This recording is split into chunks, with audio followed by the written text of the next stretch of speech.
Turn that up. Now I gotta turn this on. Let me hear you. Hey, I'm eating almonds. I'm eating a hoagie, and yeah, we're just gonna let me eat this hoagie real quick.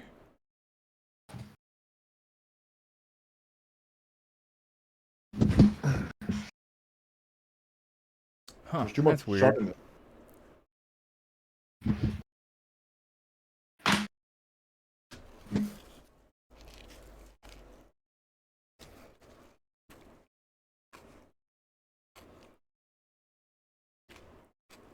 What's going on, everybody?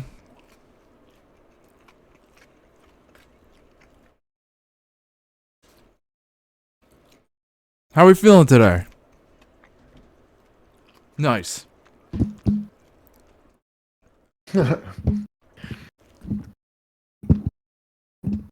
I'm eating un I'm eating unflavored almonds right now. How you all like that?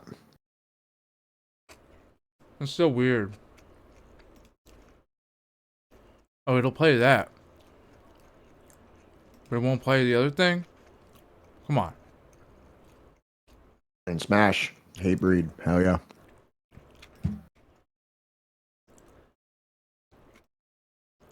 What is this?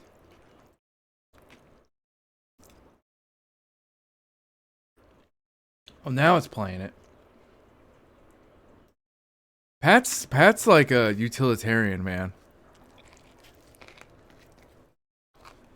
You mean, I don't know why, it's a simple thing.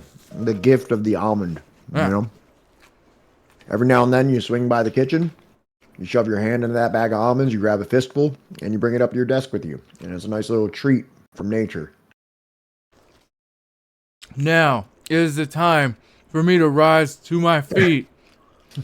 Eat almonds. Eat a handful of almonds.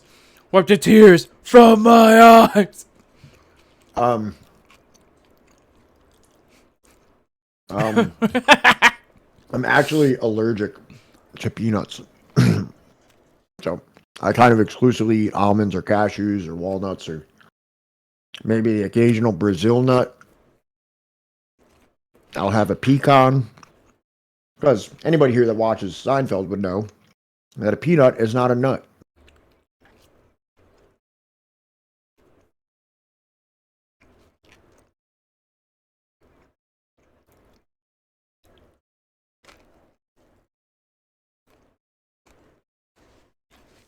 Lennon Smash, I guarantee you if you honey roasted a motherfucking almond, you would be just as happy.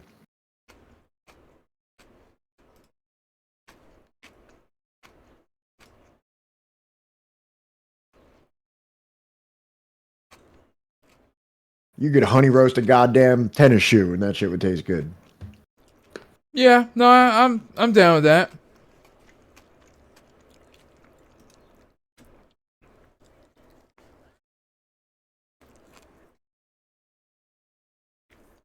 I would take a lick at least. Give it a good gnaw. I'm glad you guys have all tuned in, all 32 of you, to watch John eat a hoagie and me eat almonds. Just give me a second, all right? I'm sure the people on YouTube are gonna love this too.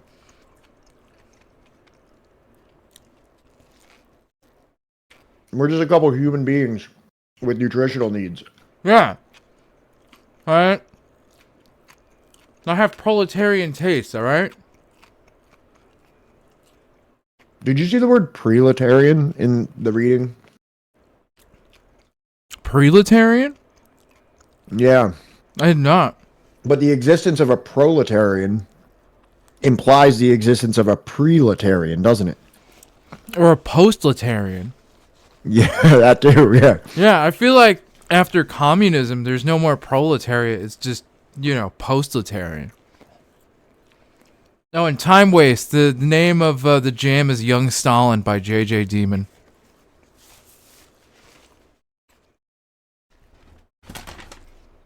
Who are from the beautiful city of Philadelphia. Alright. Lennon Smash, would you believe that I took Monday and Wednesday nights off from blank to watch Subversive History and not stream at 9 ESC? You mean you're not streaming tonight, Limb Smash, or did you mean work? Oh, skate park. Oh, okay. Dog. I mean, like, we're cool and all, but, like... The skate park rules. Yeah, man. I wish I was at the skate park. We should, dude, I don't know. I actually don't know where you live. I think he's out in, like, Iowa. Damn, I was going to say, dude, we should hit the skate park, because that would be fun. Yeah.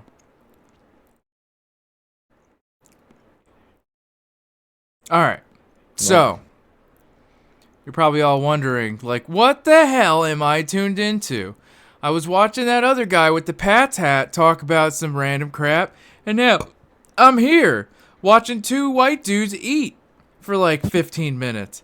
What am I watching? You are watching Subversive History.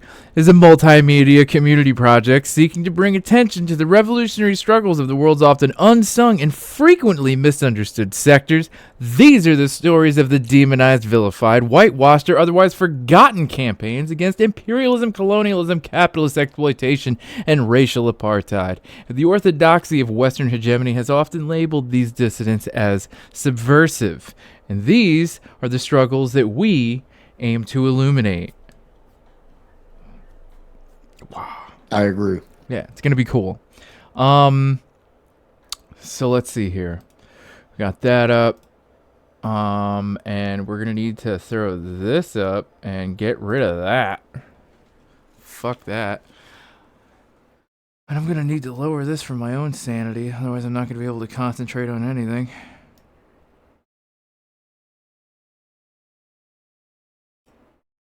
Okay. So I think Pat has a little bit of like a foreword about this specific chapter that we're going to do today. Sure. Now, I'd like to point everyone to the name of our channel, right? So if everybody could just direct their eyes to what I assume is the bottom left corner of your screen, right next to that fancy little logo with the dove and the wheat and the flour, and just look at what it's called, right? Everybody take and internalize, read it 2 or 3 times. It says Subversive History. Now, the history part is really important for me because I am somewhat addicted to learning about history and reading about it and watching videos about it and going to school for it and discussing it. This is something that I feel somewhat confident in my ability to do. Now, if you were to change that to subversive theory, I would not feel so confident, nor do I spend every day of my life reading theory.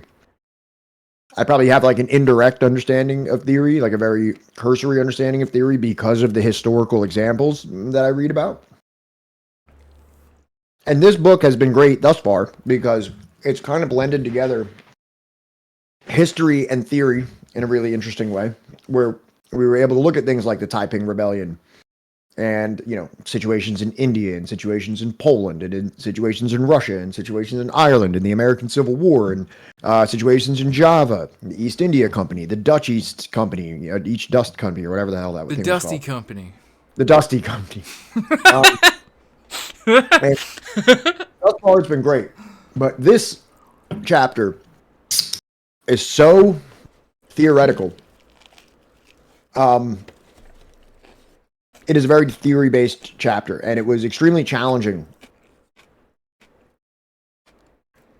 for me to put this into presentation form, and especially to put it in a presentation form that I feel particularly comfortable discussing with you or presenting to you. And it was challenging. It was really challenging. When I first made this, it had 95 slides because I just didn't know what was important, what wasn't important.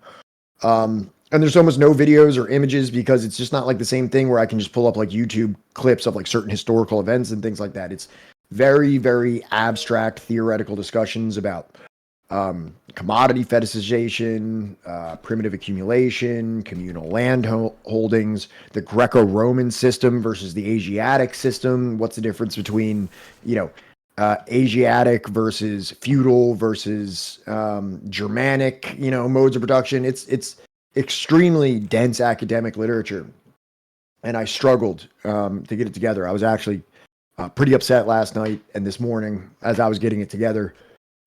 But we've abridged it down. We're going to do our best. And I'm going to let you know that I'm going to do my best, and I'm not an expert in this stuff. You know what I mean? Like, there are certain historical things that I feel really confident talking about with some degree of authority.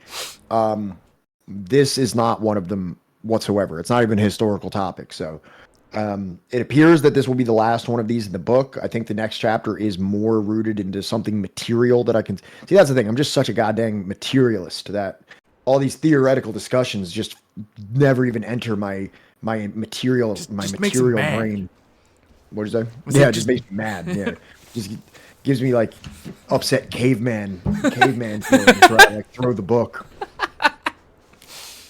So, Chad, as you know, one of us is always trying to tell you the truth, and the other one is always lying, and it's up to you to figure out which one it is.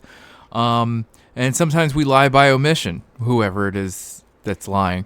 And, there may be some things that, we had to take a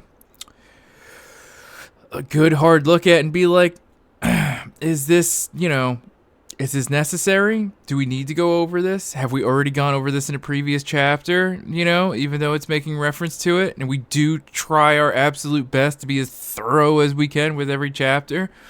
This is one of those chapters where it's just like, it might be good on you if you really want to feel like you read the book to actually read along with us.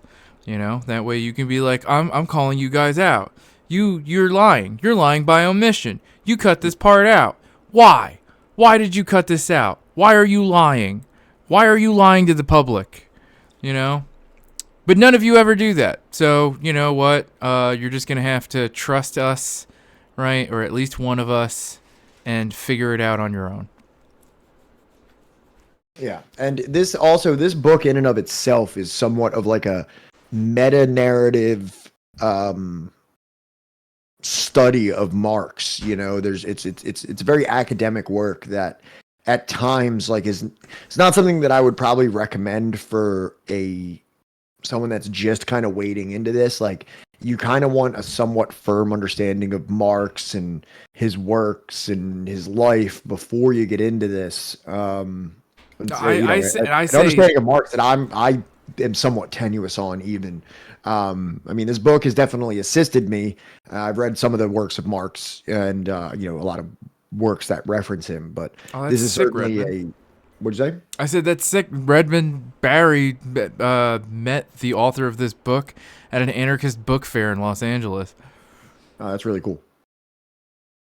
See, I disagree with Pat, though. I think that, if you have no idea what it is that you're talking about and, you know nothing about Marx or socialism, read this book so you're turned off from it forever, and you get to just lead a normal life and be concerned about, normal, everyday... Wow, that was weird. What is a Grundussy? Yeah, just be completely turned off by anything related to this, and fucking have a completely normal life, and I don't know, just be better. All right, you ready to get started? Yeah, let's fucking do it. Let's get it over with. All right, enough of my goofing around.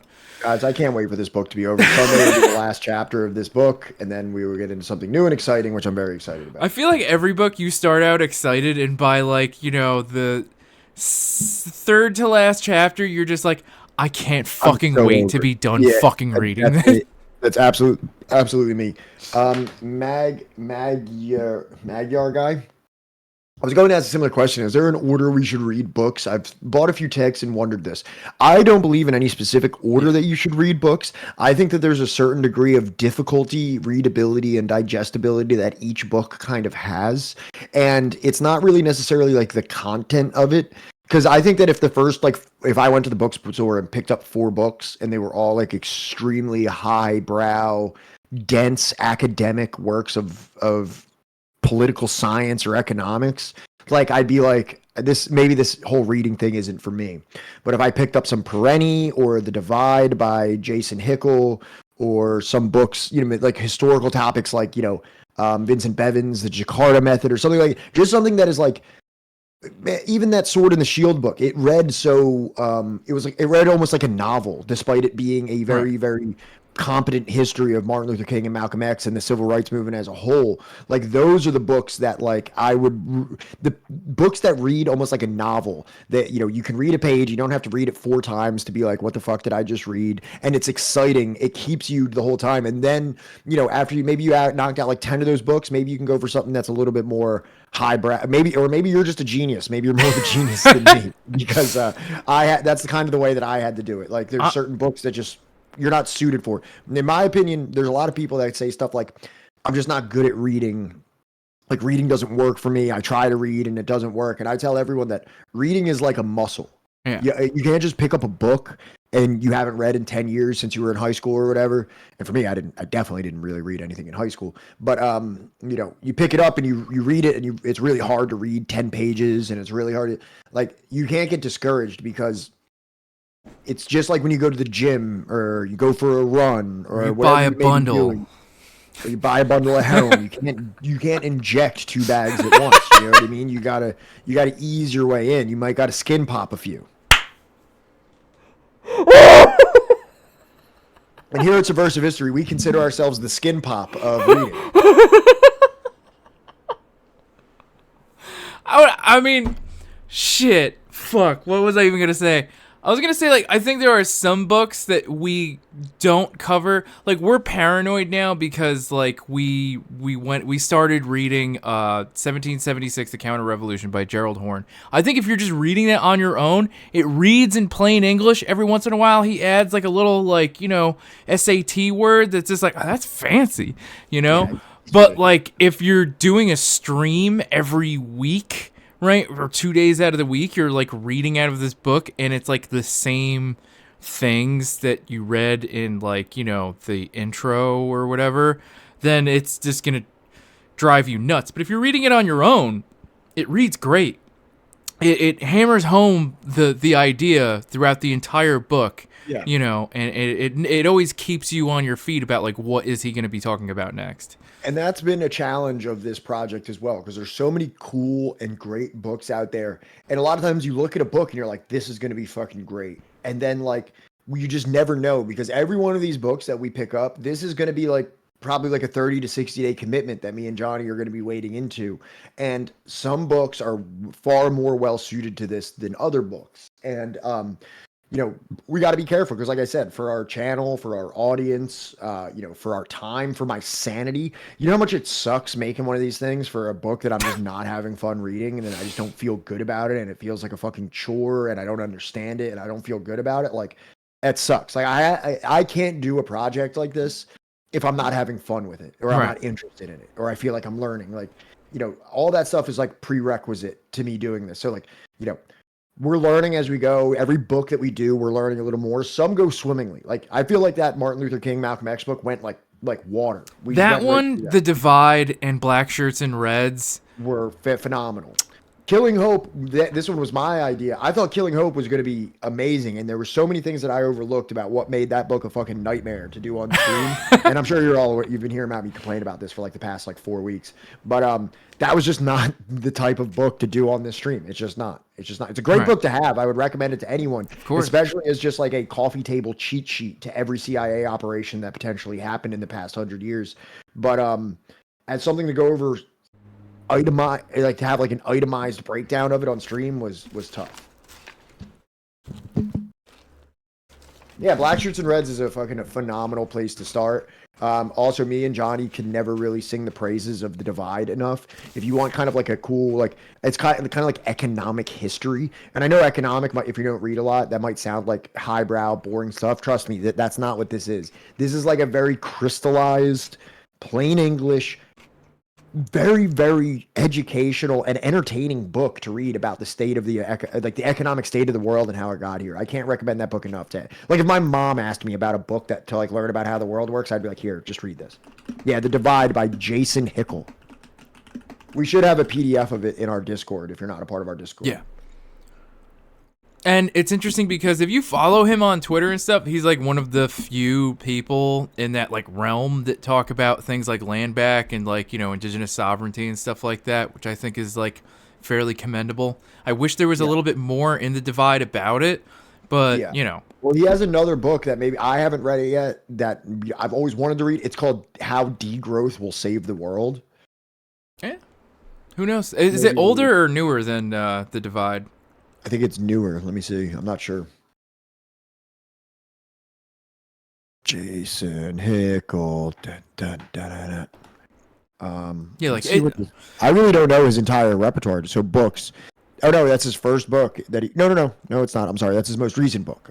So his first book was Ekaya, The Politics of Home in KwaZulu-Natal. Well, that might have something to do with South Africa. Yeah, he was born in actually Swaziland, right? He was born in Swaziland. Something like that, I think. Yeah.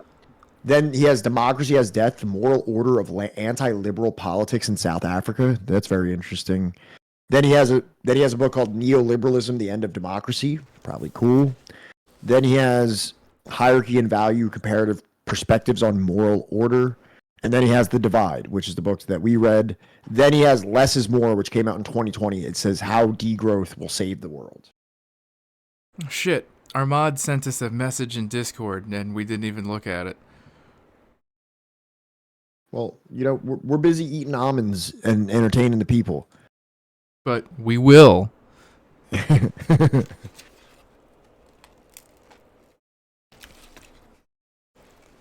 you just sneeze or something? What are you doing? Oh. All right.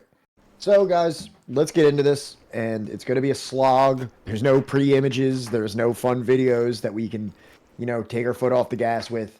This is just going to be slide after slide after slide of pulverizing, mind-numbing economic and social theory by the one, the only, Karl Marx.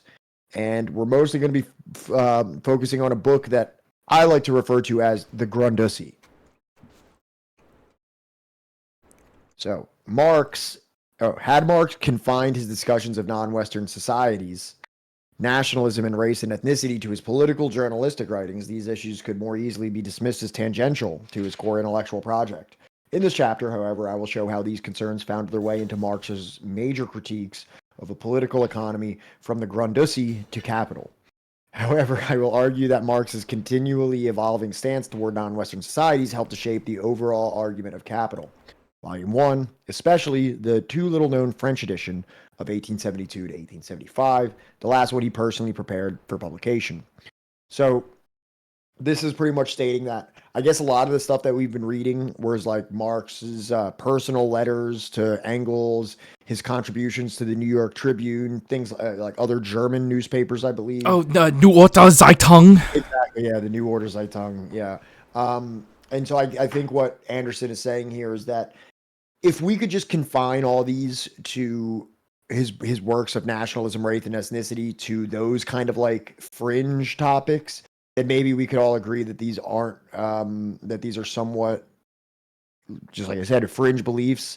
But he's saying here, he's making the assertion that both Capital and the Grundussy both contain these topics as well. Right. I think that, what the hell is it? Well, we're also going to see that, like, it's bad enough that there's, like, 3 volumes of Capital, right? But now we're about to learn how there's different versions, right? That have wildly, they're very small things, but they have a lot of big impacts, and we're going to get into that. So, Marx's 1857 to 58 Grundussy, Grundussy. It's pronounced Grundussy. Is Grundussy. First published over 50 years after his death. Imagine 50 years after your death. That's like, you can like have like a grandchild that like literally makes it all the way into adulthood, right? Like fucking, and then the book comes out. Is widely seen today as a major text in his critique of political economy, second only to Capital. Since it is a draft, not a finished work, it allows the reader, in the British historian Eric Hobsbawm's felicitous expression, to follow Marx while he is actually thinking, in Introduction to Marx 1965, Raya Dunayevskaya characterizes the Grundussy as, in many respects, more a total conception than the logical, precise capital. It manifests a tremendous world historic view, not only an analysis of the existing society, but a conception of a new society based on expanding human forces. Its shapelessness notwithstandings, its historic sweep is what allows Marx, during the discussion of the relationship of free labor as alienated labor to capital, to pose the question of and excursion into pre-capitalist societies. There's Eric Hobsbawm. I've heard. I'm trying to look up right now what he's written because I've heard about him so many times. I forget why I'm so familiar with him. All right, chat. Who knows Eric Hobsbawm? He's a major Marxist historian for sure. No. Capital is not a series of essays later augmented by Engels. It's literally... Oh, thank you for the tier 1 subscription for 5 months. One of the absolute OGs of the stream. Literally. Thank you for being here. You are an absolute treasure.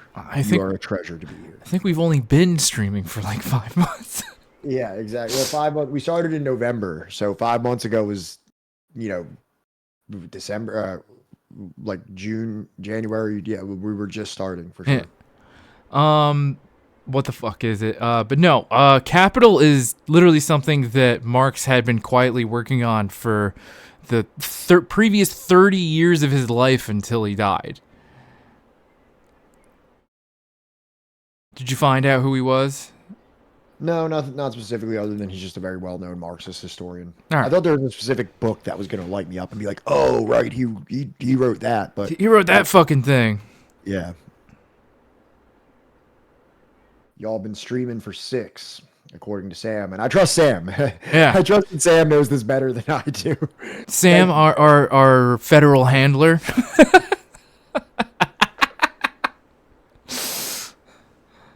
Yeah, hey, Lennon Smash, if it makes you feel better knowing that even Karl Marx couldn't finish Capital, you should look into a guy named Franz Kafka. Because if you want a guy who is extremely talented but can't finish a fucking book to save his life, you will love Kafka. And I love Kafka. He's actually one of my favorite. He's the bug guy, right? Yeah, the Metamorphosis. Okay. Also, he was a socialist. Was he really? Yes, he was. I did not realize that. Dude, you want to hear something? And this is the problem when we're dealing with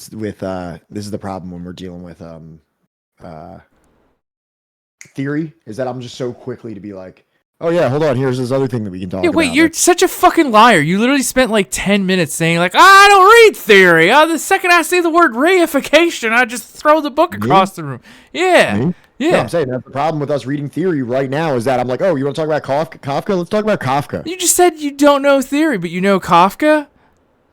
Kafka isn't theory. The That's Metamorphosis. What is it? What theory does Kafka write? I don't fucking know. I've never read Kafka. He's like all I know is he's the bug guy. You think that's theory, transforming into a bug? Well, is it? Nietzsche writes about who fucking knows what, like a horse or something? I don't read that fool. Philosophy? Philosophy is theory.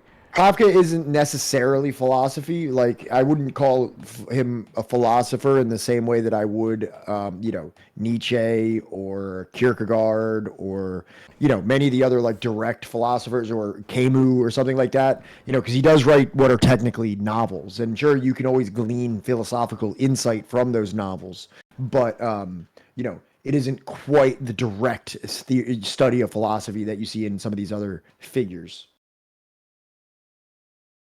Ripped off Big Style by George Orwell.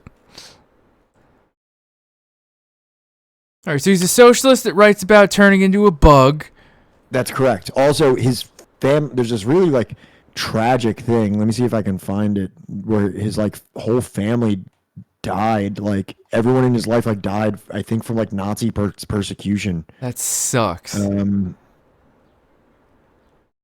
That's big bad. Here's his political views. Before World War I, Kafka attended several meetings of the Club Mladic, a Czech anarchist, anti-militarist, and anti-clerical organization. Hugo Bergman, who attended the same elementary and high schools as Kafka, fell out with Kafka during their last academic year, which was in 1901, because Kafka's socialism and my Zionism were much too strident. He said, Franz became a socialist. I became a Zionist in 1989. The synthesis of Zionism and socialism did not exist yet. Bergman claims that Kafka wore a red carnation to school to show his support for socialism. In one diary entry, Kafka made reference to the influential anarchist philosopher Kropotkin, saying, "Don't forget Kropotkin." Let's see here. There's this wild thing about, like, I can't find it, but, like, every one of his sisters, like, everyone in his thing, like, it's really, I'm not going to sit here and search for it now, but it's really, really tragic, his entire life. But yeah, the trial is absolutely awesome. And yes, he was Jewish. Oh, okay. German-speaking Czech Jewish. Wild. This is you, by the way. Okay. A year after the Grundussy, in the preface to the contribution of the Critique of Political Economy, I published a book based on small part of the former Marx. Marx famously refers to the 6 topics he intends to develop in the coming years. I examined the system of bourgeois economy in the following order: capital, landed property, wage labor, the state, foreign trade, world market. In the same 1859 preface, Marx had already divided in the treatment of the first of these 6 topics, capital, into 3 parts: commodity, circulation, and capital in general. The latter tripartite list was roughly comparable to what he was to publish and revised from 67 to 72 as the first volume of Capital, and at least in general terms, what Engels published posthumously from Marx's notes as volumes 2 and 3.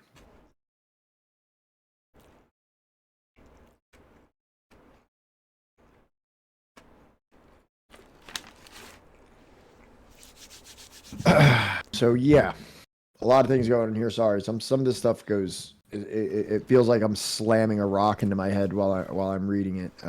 But yeah, so he's breaking down bourgeois economy into those situations is what he intends to do here in after the Grundussy, in the preface to the contribution of the Critique of Political Economy.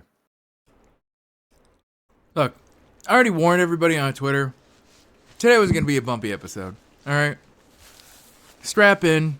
All right. This is pretty theory heavy, and there's a lot of stuff, and especially, like, just, I don't know, I was kind of hoping that, like, even the way it was written was going to be a little bit easier to digest, but it's like, it is and it isn't. You know what I mean? Right. It's one of those things that while you're reading, you're like, yeah, I follow. And then somebody asks you, like, what did you just read? And you're just kind of like, I don't know. I'm not really sure. Doesn't look like anything to me. So and this is the thing, like, I have, like, a brain that's trained after, like, reading so many books about history, where, like, you know, when we go in here and we start reading the ethnic cleansing of Palestine, like, I feel like it's going to be real easy. It's like, oh, we're talking about the Nakba, we're talking about the Balfour Declaration. Like, there's a lot of very, like, materialist, tangible things that we're going to be talking about. You know, and there's some people that their brain and their learning capabilities and their interests are aligned with the more theoretical and abstract. And unfortunately, that's where I struggle. Right.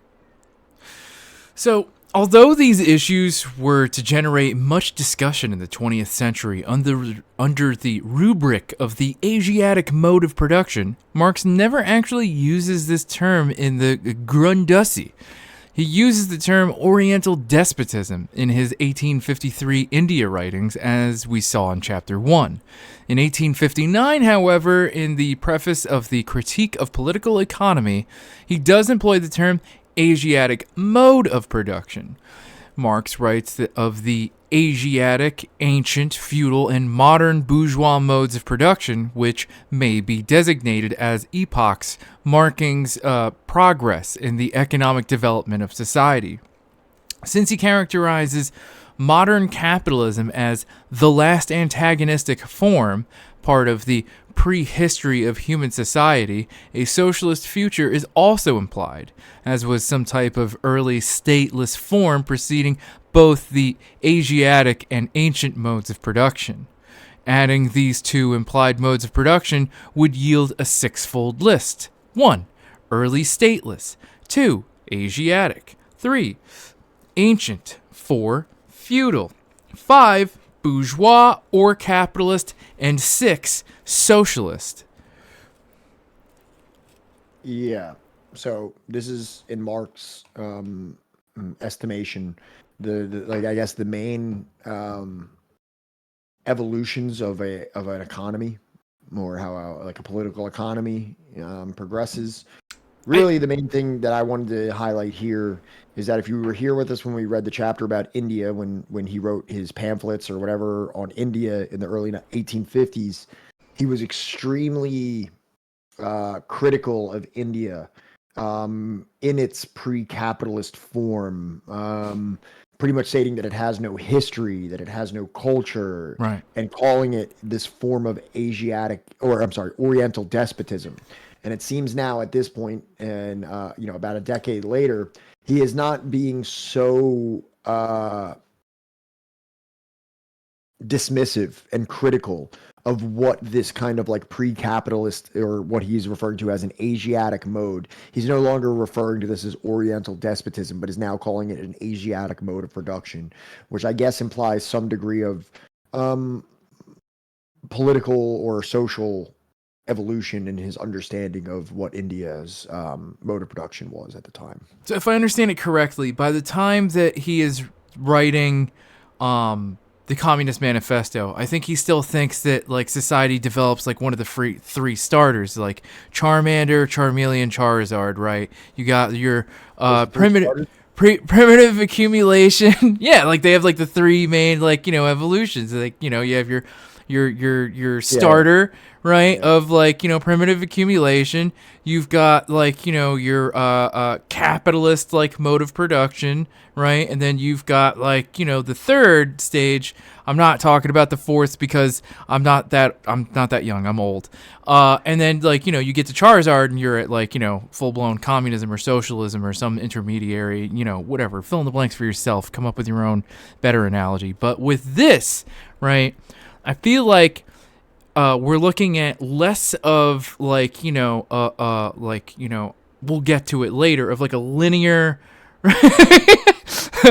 less of like a linear, like stages of evolution, from like hunched over man to upright man, and more of like an Eevee kind of evolution tree where it's just like, they all do their own sort of thing, and none of like some are stronger than others in some aspects, and some are weaker than others in certain aspects. You know what I mean? Am I making sense? Do I sound like a fucking crazy person? Yeah, you're good, man. All right.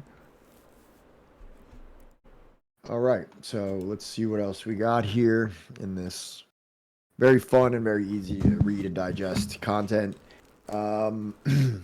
Some sort of multilinearity was also implied through the insertion of an Asian form in what otherwise would have been a unilinear model focusing on Western development. From the early stateless clan societies to the ancient Middle Ages, and on to bourgeois society and its successor socialism. Some scholars of the Grundussy, like Roman Rusdulsky, have insisted that Marx's list constituted a unilinear enumeration of the successive periods of economic history. But most have agreed with Hobsbawm that any such unilinear approach, which was also shared by Orthodox Soviet Marxists, implies a considerable simplification of Marx's thought. Thus, by 1857 to 1858, Marx had developed a more complex account of historical development than the one he and Engels had elaborated a decade earlier in the German ideology. There, in the absence of the Asian form, stood a unilinear model based on Western European history, which ran in a straight line from clan to tribal to ancient to feudal, and to a modern bourgeois form of society. As the political theorist Ellen Meiksins would suggest at a more general level, if anything, Marx, in the maturity of his critique of political economy from the Grundussy onwards, became less rather than more determinist. If by that is meant a thinker who treats human agents as passive receptacles of external structures or playthings of eternal laws of motion. So this is kind of breaking down, which is breaking down a misconception or an alleged misconception that many Marxists and otherwise have regarding Marx. And it's something that I believed up until I read this book or read this chapter, which is that Marx did have an extremely deterministic view of political economy. And this is, I believe that this was first broken down by Mao. You've heard me say this on stream, that I thought that it was believed by Marx, it was believed by the Soviets, that you had to transition from a peasantry, from a feudal or semi-feudal political economy into capitalist, and then you had to go from capitalist into socialist. This is obviously what they believed in the Soviet Union. This is what is generally attributed to Marx, and a lot of people say that it was Mao who broke that misconception that the peasantry can go directly into socialism. They don't have to build productive forces using like capitalist methods. Like, that's not a necessary component into the Marxist development. What this is saying is that if you read Marx's earlier writings, then sure, you can come away with that unilinearity, as they're referring to it as. But if you read anything from the Grundussy onwards, you will notice that it becomes far more sophisticated than that, and that this is actually something that is far more complex and less determinate than many people make out Marx to have suggested. I mean, it's not even just Mao, but like also like when we were talking about the Indonesian communists when we were reading Killing Hope. Yeah. Even they thought that, like, we need to have capitalism first and then we can develop it into socialism because, we're still like largely agrarian and whatnot. And I think that that is a large misconception. And as we get further into this chapter, people are going to begin to understand why. So, Marx carried out his discussion on pre-capitalist societies in notebooks 4 and 5 of the Grundussy, written between mid-December 1857 and February 1858. As we saw in Chapter 1, this was the period directly following the outbreak of the Sepoy uprising in India, during which he had begun to express a greater hostility to colonialism than in his 1853 India writings. In addition, whereas in 1853 he had characterized traditional communal forms in the Indian village as a source of Oriental despotism, in the Grundussy he described these forms of neutrally or even a bit sympathetically. In most of the Grundussy, of course, Marx focused on something else, the rise of the modern Western proletariat, a working class that was formally free but largely atomized and stripped of any significant control over its means of production. In the various pre-capitalist societies, by contrast, individuals related to each other as members of a community and as proprietors of land. Moreover, the purpose of their labor was not the creation of value. The Grundussy 471, the earliest forms were all communal, both in their social organization and in their property relations. Marx delineated 3 early communal forms: Asiatic, Greco-Roman, and Germanic. Right. Yeah. So, now he's delineating, like, instead of just having this, I guess, like kind of like nebulous and broad pre-capitalist form or like pre-feudal form, he's saying he's at least acknowledging that there's a diverse range of this that ranges from Asiatic to Greco-Roman and Germanic. And yes, this is a Grundussy heavy chapter. Grundussy heavy. As far as the Munch Your Balls, talking about agricultural peasants free, dog. I don't know. Fucking read the book. I don't even know what to tell you on that one, man. Like, as far as like maybe they were free of like capitalist exploitation, and it was this is something that so like, let's take Guatemala for example, right? So when Guatemala was essentially wrenched into the world market and into like a liberal, quote unquote, liberal revolution, there was many indigenous populations in Guatemala that were perfectly happy to work their land, acquire the resources from the land, and live only at a subsistence means, and then nothing. They required no greater accumulation for materials. Like a material interests. They were just content to feed their families and then have leisure time. Now, what they might be referring to is potentially was a much freer type of existence than what one might find under either slavery or wage labor.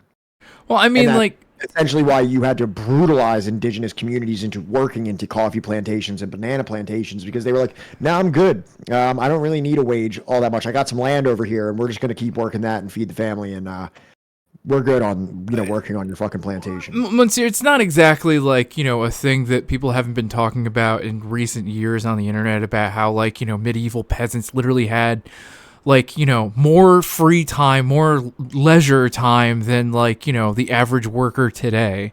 And we're going to talk about that as well, like kind of the contradictions of, like, what is, like, there's slaves and then there's wage laborers, and, like, where does this all kind of fall into in terms of, like, the freedom index, I guess you could say. The freedom index. Yes, medieval Europe actually gets a 10 on the freedom index. Oh, wait, isn't the Freedom Index like the thing that the Heritage Foundation does? Yes. The Economic Freedom Index? Yeah, do you know what I'm talking about? Yeah. It's so silly. Like, freedom is such a funny term. Like, it just, like, absolutely, like, not, like, so vague. And it's like, well, you see, this country is very economically free. Like, there's a lot of freedom here. You can see all the way up here in the Freedom Index. Yeah. He who has the most gold wins. All right. No, that's actually not even true. Oh, right. He who allows the most free market and most investment and the least environmental laws and labor laws. That is the most economically free country, according to the Heritage Foundation. Wait, your workers can't read? 10, 10. That's 10 out of 10. Yeah, that's 10 out of 10. Exactly. Primo, what? All right. So throughout the discussion of Asian forms, Marx considers the communality of labor to have been more fundamental than communal property to this social formation. In terms of historical examples of the Asian form, he casts his net very widely, here mentioning not only India, but also lands outside Asia like Romania, Mexico, and Peru. As against his 1853 writings, where he mentions only Oriental despotism, he now takes a more even-handed position, referring to the possibility of a more despotic or a more democratic form of this communal system. So now he's saying that there is not only this kind of like non-European or Oriental form of despotism, but now these communal systems could be either more despotic or more democratic, depending on where they are, depending on the conditions. So it's just kind of showing more and more of this kind of progression or an evolution of Marxist thinking. That's actually an excellent quote. Oh, shit. Did I accidentally skip ahead by like a lot? Go back one. No, yeah, go forward. You're perfect. Okay. Yeah, no, this quote that Sam just posted in chat, I'm putting on the Twitter. Go ahead. You made it to Twitter, Sam. You made it on the big Twitter. Our Twitter fucking sucks. I'm sorry. I didn't mean to say that. I don't mean to say that because you do bad. I'm sorry. No. I'm sorry. I said that really bad. I don't even look at our Twitter. I just go from what you tell me. So I have no idea. Look. The only reason it's not great is because I try not to get because I censor you. Not because you censor me, but because you have more sense and about like getting into spats with random people on the internet than I do for certain things. Okay? Well, I get into random spats with people on the internet, but I do it as myself. I don't do it as the flag of. Yes. I don't do it as the brand of subversive history. I don't want to drag both of us into it. Yeah, that's exactly right. Yeah. So, this one's you. Yeah, maybe Sam, we can check that out. All right, no, it's the next one, isn't it? All right, here. Yeah, no, you're right. Yeah, okay. What is the name of the book, Sam? I'd like to know. I think it's called "The CIA as Organized Crime." Oh, that sounds right up our alley. Might be cool. I'm gonna put it in my cart. Could be cool. So, Marx does not suggest here that Asian clans were at an earlier stage than the Greco-Roman ones. Instead, a multilinear framework is strongly implied. The implication. On the whole, as the literary theorist E. San Juan Jr. writes, the notion of an Asiatic mode of production functioned as a heuristic tool that Marx deployed to eliminate any teleological determinism or evolutionary monism in his speculative instruments of historical investigation. just hit me in the face with a brick, because that whole sentence just hurt Yeah, me. you can. Go ahead, Johnny. Let's break down what a heuristic tool is real quick. Fucking, I don't know. Let me, I guess, Google it. Fucking heuristic tool.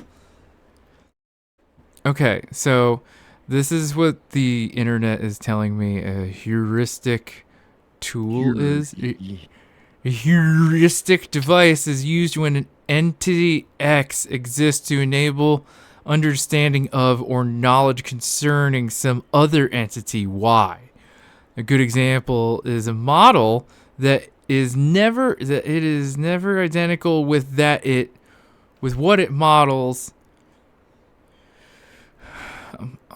Is a model that as it is never identical with what it models is a heuristic device to enable understanding. I feel like I'm having what's that kid that's like beefing with Hassan? Aiden Ross. I feel like I'm having like a fucking Aiden Ross moment. I feel like I'm Aiden Ross trying to say the word statistic. I feel like, you know what I mean? Like, that's the level of like intellectual differences. Like now, like I'm actually trying to like read like several words and like to establish, flesh out what like a high end abstract philosophical like device is. And then it's like, meanwhile, that is the equivalent of Asian Ross being like stylism, like I've seen clips of it and I'm like, I don't know how this dude is rich. Like, I can't believe that there's an audience that listens to this person talk. it's like blows the mind that there's like enough people that are like, yeah, like let's give this guy money. So it's like, what if like do none of his chatters like have anything beyond like a middle school education, like any word bigger than like well, that is four syllables? Middle schoolers, right? That's like they're like, it's like K-pop fans, right? Like, that's not a knock against K-pop fans. I don't want that kind of heat. But like, I don't know. Maybe I'm just dumb and not built for whatever this is, but like, nevertheless, I'll persist. Marx gave far less attention to the third pre-capitalist form, the Germanic. And that was his greatest mistake, which was centered in the countryside. Among the early Germanic tribes, isolated by great distances in the forests, the commune was not permanent, but rather a periodic coming together to hold a communal meeting. Here, the commune was only a complement to individual property. This social form became the basis of the feudal system of medieval Europe, Marx suggests, which is why he didn't look into it at all. Sam, he had no idea what fascist meant. To be fair, most people do not have any kind of a firm understanding of what a fascist is. I feel like the more I read about fascism, the less I understand about what it actually is, to be honest with you.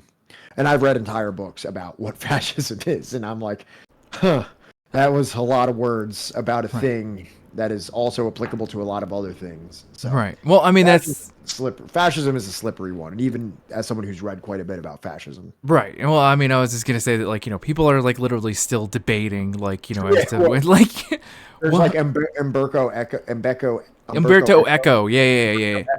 And then there's even people that are like, no, that's not it. That sounds baller as fuck, Potato King. What kind of truck you got? Also, I love rosemary chicken. Chicken and truck, baby. Hell yeah. You're living the American dream. Chicken and trucks. Chicken and trucks.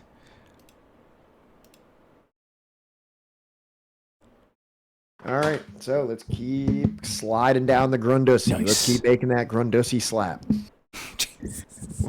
While Marx portrays these pre-capitalist societies in the Grundussy in more neutral tones than in his earlier writings, and occasionally even in guardedly positive terms, he does not idealize them. He argues that the lofty ideals of these societies, which disparaged commerce, also confined them to a restricted level of economic and social development.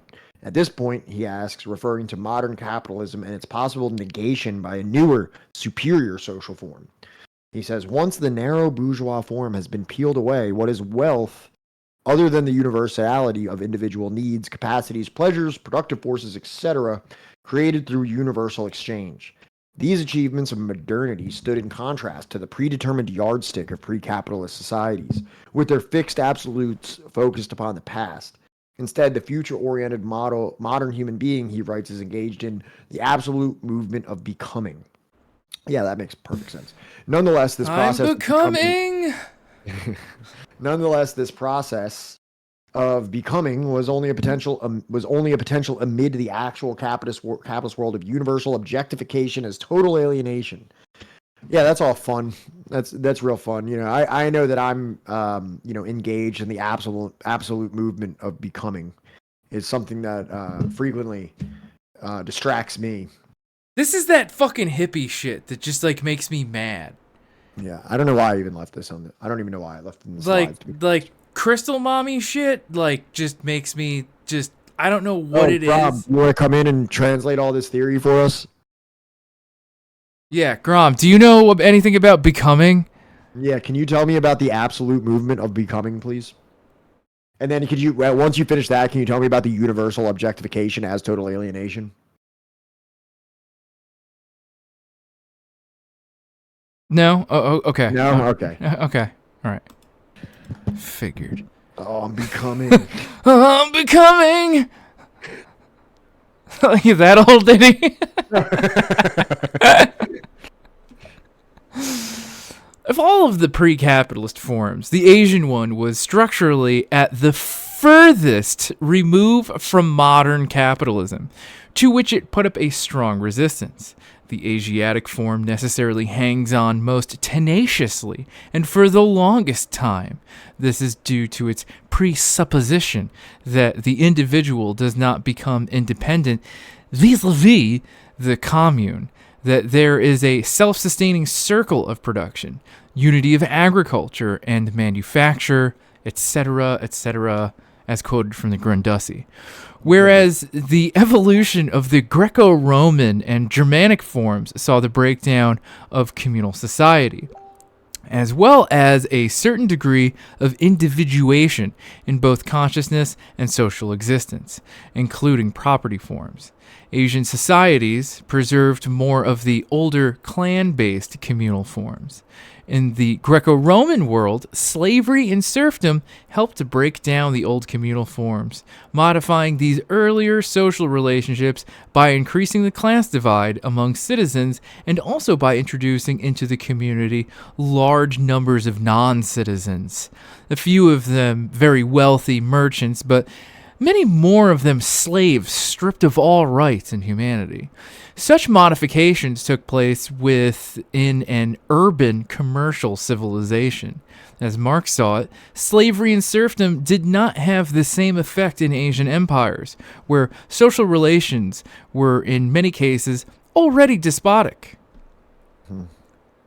So, I assume what he's getting at here is that there's all these kind of like pre-capitalist modes of production, and that slavery and serfdom is having a noticeably different effect on them. You know, the Greco-Roman had a very specific kind of slavery and serfdom that created somewhat of a, I assume kind of what he's referring to is like, like about like Medici in Italy, where there was like, this was like almost like one of like the early, we talk a lot about the Glorious Revolution and what that was in terms of the birth of capitalism. But I know from my reading of Medici, like Florence in Italy, is that this is the first time where, or maybe not the first time, I'm sorry, but one of the very earliest times where you saw merchants making money. See, that's the thing, is that you have this when there's like this like mercantilism, I guess you would call it, where when merchants were able to start amassing money, it was the amassing wealth. It's the first time in history where it wasn't merely just a like royal lineage or like a monarchistic lineage over top of like either slaves or serfs of some kind. Is that now there's this kind of third party of someone that was just able to amass wealth through being a merchant that now has immense influence on society. Right. Which is ironic, Grom, if he did consider slavery outside of the West as worse, because like in many cases outside of the West, forms of slavery, it's like you could work your way towards freedom, purchase freedom. You could own like your own business and operate like a small shop or something. You could have a family where like, your child wasn't subject to be, bartered, traded, or sold like, by said, master. There's a lot, but again, this is a broad brush. This isn't specific, right? And this is very surface level shit, and I am more than willing to be like proven wrong on any of this. I would be ecstatic to get proven wrong. I would be ecstatic if somebody could just kick in this door and tell me what this all means. It's like, actually, I know all about slavery. Yeah, that would be awesome. Slavery is not a monolith. Okay, guys, it's very insensitive. Okay. Not all slave. I can't. Yeah. Jesus Christ. Small poor communes of smallholders on common hold land would be subject to brutal economism, a failed crop, etc. I mean, yeah, sure, but like not a lot.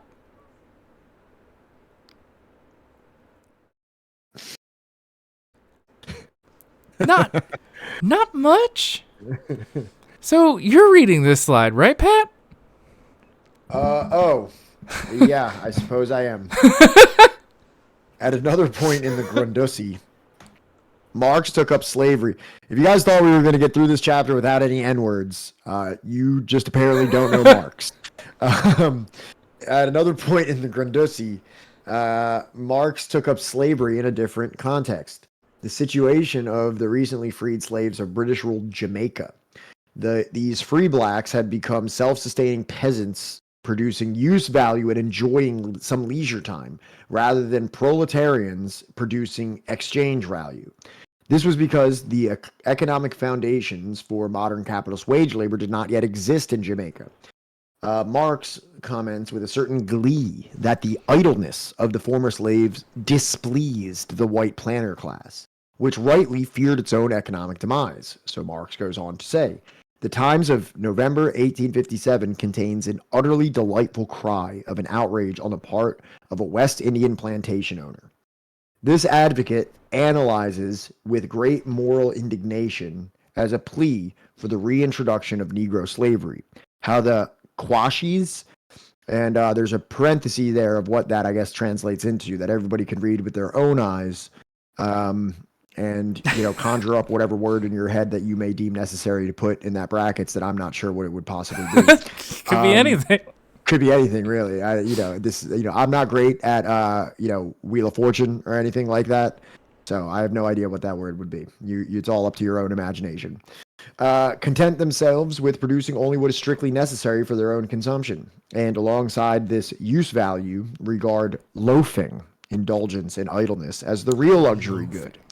How they do not care a damn for the sugar and the fixed capital invested in the plantations, but rather observe the planters' impending bankruptcy with an ironic grin of malicious pleasure, and even exploit their acquired Christianity as an embellishment for this mood of malicious glee and indolence.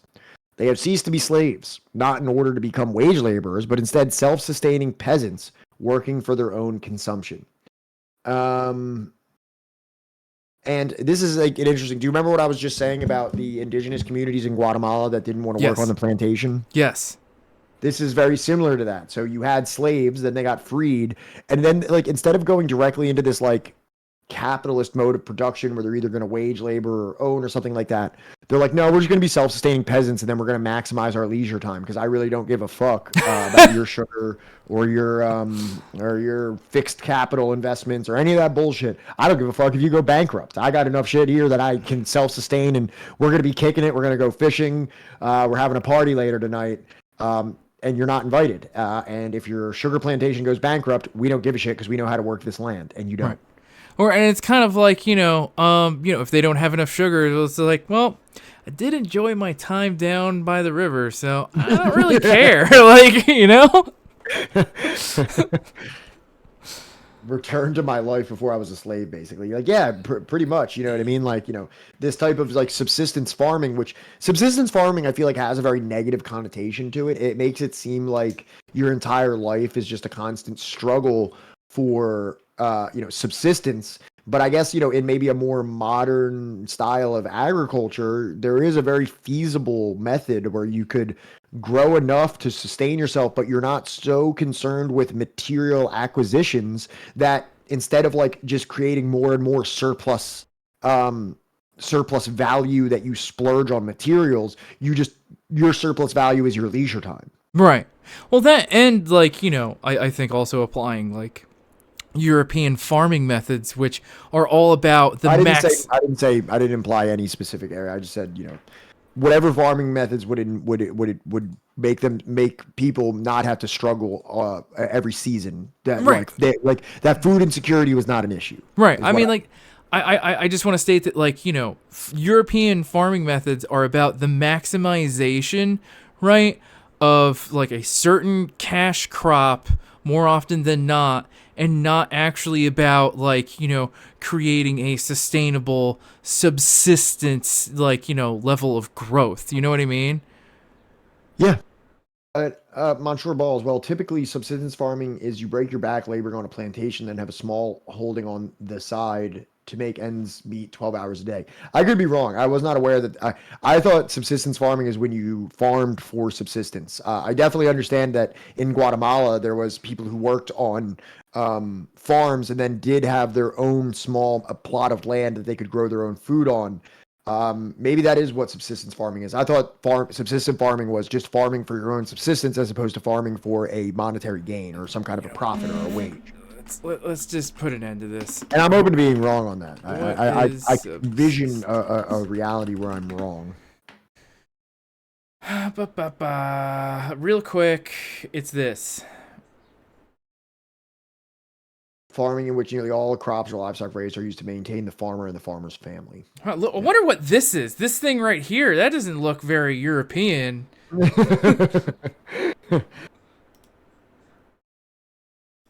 looks kind of Slavic.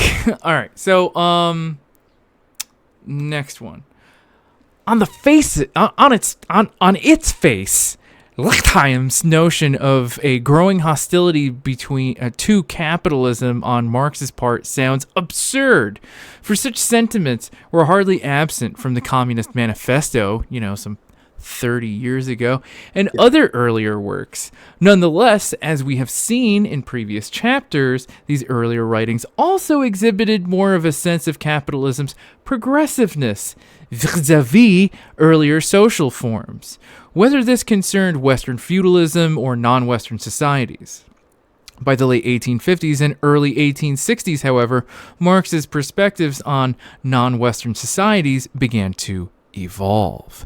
This was true of India, where he attacked British colonialism far more sharply during the 1857 Sepoy Uprising than in his 1853 writings on that country, as addressed in Chapter 1. It was also true of Russia, where by 1858 he began to consider the possibility of peasant-based upheaval in a society he had previously viewed as utterly conservative from top to bottom, as discussed in Chapter 2. Lichtheim added to this mix the notion of a change of position on Western capitalism itself, as Marx's thinking evolved from the Manifesto to Capital. This is also, again, why I don't advise people read the Communist Manifesto as like their intro to Marx. I also think that like even Marx probably wouldn't recommend, read the manifesto I wrote like 30 years ago for a union that, And this is what we're learning here, and this is something that I probably reading this book would have told you too, is that Marx had glowing adoration for capitalism, because that's what is written in the manifesto, and he praises capitalism, but then he kind of says that it's outlived its usefulness and it will necessarily transition into a socialism. But now I'm learning that towards the end of his life, that is not quite the case. And that's what this paragraph here is pretty much stating, is that glowing adoration that you found in the manifesto decades before has diminished into a far more pessimistic criticism that he has of the capitalist system. Right. And Lenin, look, I think that, like, even Lenin himself, I think, would be like, why are you reading my shit? There's been, like, you know, multiple more contemporary people that have written on this topic for the world that you currently live in that you should be reading. And you should be, like, you know, learning about, like, the conditions in which you exist within, right? Yeah, listen to Grom instead. He knows all about America as an American. And what the hell is it? The other thing about, like, the subsistence farm, I don't think that the Irish were, like, you know, farming those potatoes that were blighted out of subsistence, right, or choice. No, they had already been completely wrenched into, like, a servile, like, serf style. Like I don't think serfdom and subsistence farming are the same thing. You're growing food on someone else's land so that they can sell it or they can consume it themselves. You're not growing food for your own subsistence. Right. And it's not as if there weren't Irish people farming other things in Ireland, like we talked about, I think, like 2 episodes ago now. There was many other things being farmed, but they were being exported to England and not into the hungry, starving mouths of Irish people. You know, unlike, you know, the Soviet Union, and I have criticisms for the Soviet Union on the way that the famine was handled. I have a lot of, you know, criticisms about, you know, and obviously I'm playing Monday morning quarterback about how, like, this collectivization process. Well, you see what they should have done. Yeah. And I acknowledge that. But I mean, I think we could all say, like, hey, you know what I mean? You know, there's definitely some things that could have gone better there. But one thing that you can say that is far different between the Irish potato famine and the famine in the Soviet Union is that one was actually at a time of grain stresses, and the other one was at a time of abundance. And the time of abundance was the one in Ireland, if you didn't put that together. Right. Yes, Irish laborers fed themselves subsistence farming. Why didn't they do hydroponic indoor farming? Why didn't they do vertical farming? Why? And this is me, right? Yes. At one point in the 1861-63 manuscript, as Marx is discussing the origins of modern capitalism and the transition from feudal land ownership, he mentions again the Asiatic forms of landowning still in existence. He quickly adds that discussion of the Asiatic forms does not belong here, being tangential to his core subject. At another point, he compares what he calls the natural laws of capitalism to those of pre-capitalist modes of production. Here, it is true, it is a matter of the natural laws of bourgeois production. Hence, the laws within the production occurs at a particular historical stage and under a particular historical conditions of production. What is involved here, therefore, is the presentation of the nature of this particular mode of production, hence its natural laws. But just as it is itself historical, so are the nature and laws of that nature. Oh my God! What? Dog! The natural laws of the Asiatic or the feudal mode of production were essentially different. So he's making a distinction between maybe like the European modes of production versus the Asiatic. He is kind of, I think he's saying a lot of wild words here, or a lot of very dense words here, to say that there is material conditions for each epoch of this process, and each one has a separate nature to it, and each one has a separate mode of production, and all of these things are different because they're different because of material conditions. Classic Marx stuff. Which word, Sebs? Tangential? Tangential. Oh, Sebs, you're here. Hey, I was wondering where you were. Yeah, I already made the Pokemon reference, and you weren't even here for it. Oh, Asiatic? Well, I mean, like, look, this is the thing we've talked about throughout this entire goddamn book, right? Is that, like, very clearly, yes, there are problematic terms, right? Very clearly, right? The sources of this man's information are going to be wildly problematic, you know, but sometimes racist, you know, but it's like, this is kind of like the only sources of information he can get these things from. So if he's reading Asiatic here, Asiatic this, Asiatic that, you know, this person's referring to it as Asiatic, to Marx it's going to be like, well, I only know it is Asiatic. Yeah. You know, it's like if he's like, we talk about like his kind of liberal use of the N-word, right? I'm sure it has a lot more to do with the fact that he's like, oh, I don't know, I keep reading the N-word, they all get described as that. Like, yeah, well, and like, just for example of what we just read, we are reading Marx like gleefully talking about how like free Jamaican slaves are just sticking it to the plantation owners. He's like giddy over it. He is so happy that these free slaves are just sticking it to their stupid plantation owners, and the plantation owners are going bankrupt, and meanwhile these slaves just have all this leisure time and are being self-sustaining presidents, but then he happens to just refer to them as an N-word in that as well. So it's like, god damn it. Fine. I guess we're gonna have to just live with that. But overall, and he's writing these things in like 1865. All right, like so the Civil War just happened, so it's like he's got like the principled beliefs, right, of someone like fucking what's his name, John Brown, right? But he doesn't have like that hands-on, like, no, dog, you shouldn't call them that, because everyone around him is English and German. Well, and not only that, even if the people around him were American, this is the 1800s. I would imagine that there was no climate, even in the United States, where that was a bad word. Right.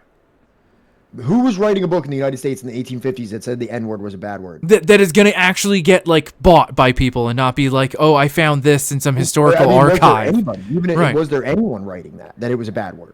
I don't honestly even know. It didn't exist in a lexicon as being like, and I'm not saying that, I'm not saying this I'm not saying this like in a vacuum where we can just say that that's overall a bad word. I'm saying for the context of that time, did people even like internalize it as a bad word? Right. Magyar Guy puts it perfectly. Maybe we shouldn't get stuck on a term used for that period. We don't have to use the term today. Exactly. But it was the words he knew in that time. Yes, it is a bad word, right? I don't think that he would have known that, and I don't think he was around anybody that could possibly tell him that, like, hey, they actually don't like being called that. Did you know that? And Marx would probably be like, I don't fucking know.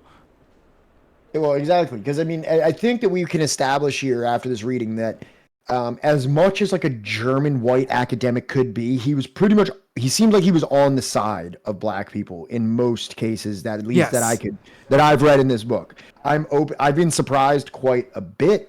I've been surprised quite a bit in some of the language he uses. I've been very, very surprised by Engels, who seems to have a far more endemic racist attitude towards Slavs.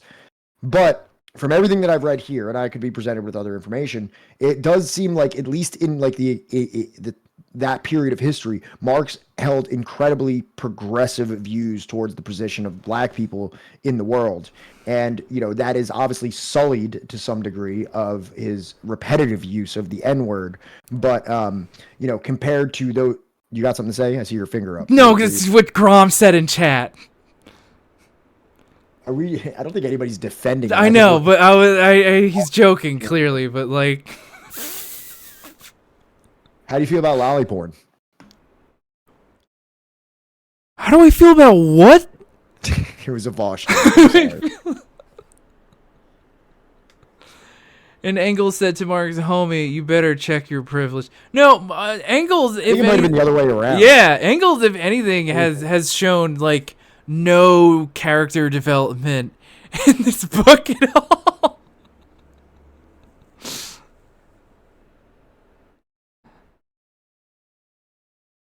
Remember, Engels explicated the abstract capital theory of Marx with real models of industrial production and the practices of labor and capital. I'm not trying to like discount everything that Engels did, right? I have a copy of the 12 Principles of Communism on my fucking... I've literally recommended it to people. But, like, we're just saying there's very little character growth in terms of his Slavophobia, if that's even a word. I think this one's me, right? I believe so, yes, because you just threw me under the N-word bus. I did not throw you under the N-word bus. Just kidding. Right? Or were we on this one? No, we read this one, right? And then we're on... Yes, we read this one. Okay. At another point in the 1861-63 manuscript, Marx fleshes out some of the content of these similarities and differences at the level of ideology. This is in a discussion of the openness of the pure money relation of capitalist and worker in modern capitalism. In all states of society, the class that rules, or the classes, is always the one that has possession of the objective conditions of labor and the repositories of those conditions. Insofar as they do work, do so not as workers, but as proprietors. And the serving class is always the one that is either itself, as labor capacity, a possession of the proprietors, such as slavery, or dispossesses only over its labor capacity, even if, as e.g. in India, Egypt, etc., it possesses land, the proprietor of which is, however, the king, or a caste, etc. But all these forms are distinguished from capital by this relation being veiled in them, by appearing as a relation of masters to servants, of free men to slaves, or demigods to ordinary mortals, etc., etc., and existing in the consciousness of both sides, as a relation of this kind. In capital alone are all political, religious, and other ideal trimmings stripped from this relation. Trimmings stripped. We don't even have to do a defense of Marx's character. I'm not interested in perceiving him as an essential racist. All white people have degrees of racism they perpetuate within the world. What they did and said to combat that racism is what is important to me. Yes. I don't think we have to add a single thing to that. I think we can just leave it at that. Wilco's words right there. That is the stamp that we put on that conversation. Yes. Very, very well put. Yes. No notes. No notes. None. No comments on that. But as far as this... Wait, hold up. I have opinions. Tay's comment. Oh, God. Jesus Christ. Wait, hold up. I'm sorry. What the fuck is it? So yeah, like, you know... I think a lot of people get really hung up and think I'm not gonna say it. So I think that, like, you know, a lot of people have opinions that, like, you know, oh, if there's money, it's capitalism. Therefore, like, ancient Rome was capitalist, or like, you know, if there's markets, it must be capitalist. You know, because people are selling things. You know, it must be capitalist, and that's just not the case, right? And I think he does a pretty good job of explaining that here. But this is more of just, like, you know, I think just an interesting quote from Capital, rather than, you know, anything of relation to what we're talking about. Sam, do you need to ask? Do you not have the, I don't know what mod privileges are, but do you not have the ability to VIP someone? Oh shit! No, I thought I already did. Hang on. I'll fix this. I'll hit the next slide. I'll take care of this in the background. Wow, only streamers. Amazing. Okay, the power that I wield. Okay, so Marx focuses on usury in British-ruled India at one point in 1861 to 1863 manuscript, writing its development in rural areas had very few of the hallmarks of a capitalistic development. And he says, thus even the formal capital relation does not take place, still less the specifically capitalist mode of production. It is rather a form which makes labor sterile, places it under the most unfavorable economic conditions, and combines together capitalist exploitation without a capitalist mode of production, and the mode of production of independent small-scale property in the instruments of labor without the advantages this mode of production offers for less developed conditions.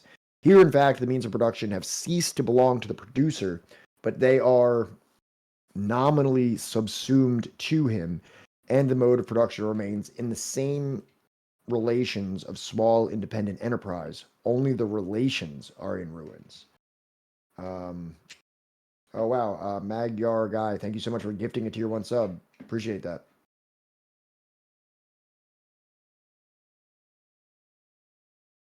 There we go. Okay. Boy, fix it. All right. I'm sorry. So what was the gist of this? Usury affected different societies differently.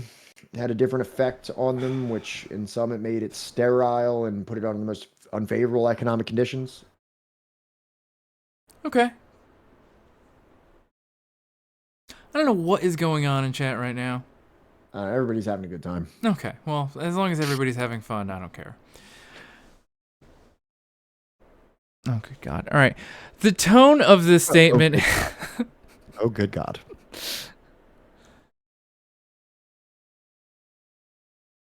What? Somebody time out Grom, please. Okay. I guess. Grom is like, wait, before you do it, hold on. Grom is like Che Guevara about to be executed in Bolivia, and he's like, time me out, you coward. I'm only a man. You're only timing out a man. How the fuck does this even work? All right, that's close enough, I guess. I don't even know how to... Shoot, you coward. You're only timing out a man. I don't even know how to undo it. Like, dude... Okay, all right. Well, the tone of this statement is significant. When one considers the development of Marxist thought, there is no longer the sense, as in 1853, that truly capitalist relations were beginning to develop in India, or that, however painfully, some sort of progressive modernization was taking place. Rather, there is a sense of reaching a historical impasse, as the old forms have disintegrated without progressive new ones being able to form and develop. Marx adds that the Indian peasant merely vegetates in the most miserable manner, this after the old communal system has begun to dissolve. Marx develops this point further when, in an aside to his discussion of the tendential fall in the rate of profit, he writes that usury in the Indian village was so extortionate that what was left to the peasant was well below the minimum needed for subsistence.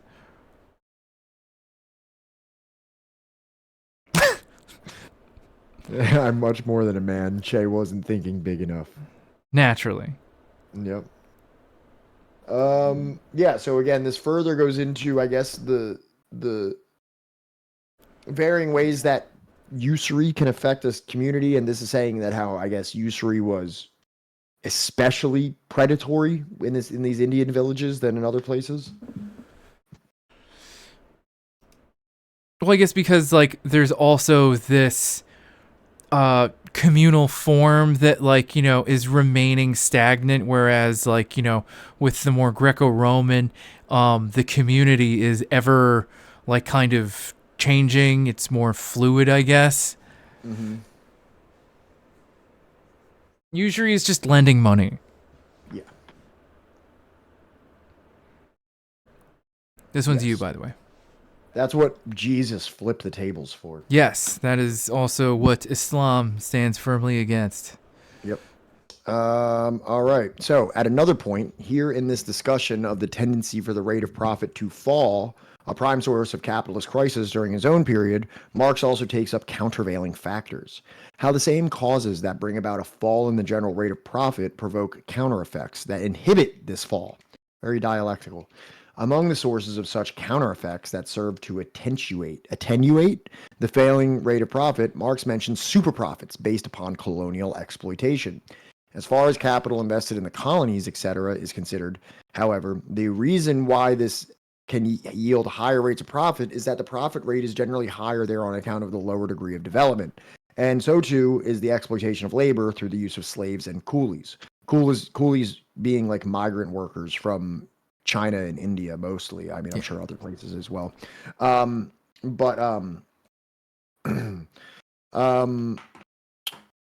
Now, so this is kind of like talks about like, you know, like the myth of development that a lot of people like say that like it was like the silver lining of colonialism, like maybe like more defenders of West imperial core histories or of like, you know, capitalism in general will kind of like, you know, throw in there like, hey, yeah, you know, colonialism was bad and all, but look, it brought development. And there was somebody in our chat that one time, very early on when I was talking about India, talking about how like, oh, it gave India this, and I had to like run downstairs and grab Inglorious Empire and be like, no, look, you see, like they murdered your people indiscriminately, like. Please don't do this. Your ancestor. Please. But yeah, it seems like Marx is actually making a statement on that as well, being like, yeah, you can make exceptionally high profits because the rate of exploitation is so much higher and they're not actually developing anything like they did in the home countries. So he is making a very markedly different approach towards a colonized nation's development under colonialism versus the colonizer. Monsieur, I'm sure that you meant to put, like, Jewish people, right? But can we just... I guess it's better than putting a "the" before the term that you used for people of, like, Jewish faith, but can we just, just chill? Just take We're it reading from, a book about Israel next. Like, let's take it down a couple notches. Just a little. But yeah, we literally opened up this book with, Marx, talking very early on in his, career, writing that pamphlet that would become the Communist Manifesto, talking about the progressive nature of capitalism, therefore the progressive nature of, England colonizing India and stuff like that. Right. And over the next 20-ish, 30-ish years, he very quickly learns... Like, wait a minute. Hang on here a second. Yeah, this doesn't seem to be doing that thing that I thought it would do. Nope. See, you're doing the thing I said not to do, monsieur. Do not add the before it. I feel like I'm hoping you're just, as the English say, taking the piss, right? Because they're Jewish. Is that all it takes? I don't know, man. I'm not gonna tell Jewish people how to. I'm not gonna tell them like how to do it. I'm just asking you, please, like for the sake of our chat, because like we're literally gonna start a new book that's gonna invite a lot of conversations of this nature to it. Thank you, monsieur. That's all I'm asking. You're the best, monsieur. Thank you. Okay, and this is me, right? Yeah.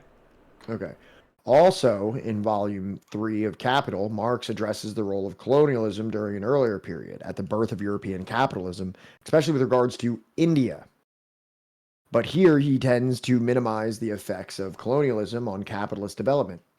During the mercantile era of the 16th and 17th centuries, colonialism was only one of several factors. What just happened? Just keep going. Don't use the, all right? Just please don't refute. I just read it. Okay.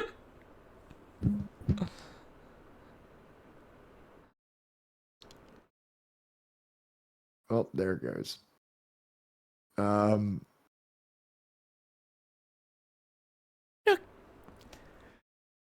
All right, during the mercantile era of the 16th century, the 16th and 17th century, colonialism was only one of several factors that had contributed to capitalist modernity, as the failure of Spain and Portugal to modernize successfully demonstrated.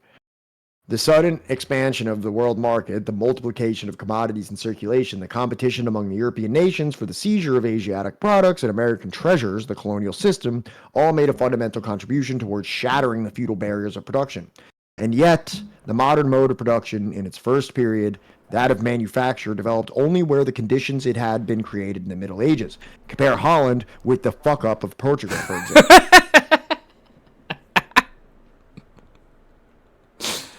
Grom, are you, like, sleep deprived? Is that what it is? Because I get like that, homie. When, like, I have no sleep, I reach this, like, fucking goofy stage of just, like, I don't know what's going to come out of my mouth. I think Grom's in a flow state right now. Yeah, he's in a fugue. Yeah. Oh, okay. Dude, how many milligrams are you taking? Because I take like 12 and I just fall asleep. This is, you may not like it, but this is the ideal male form. This is peak performance.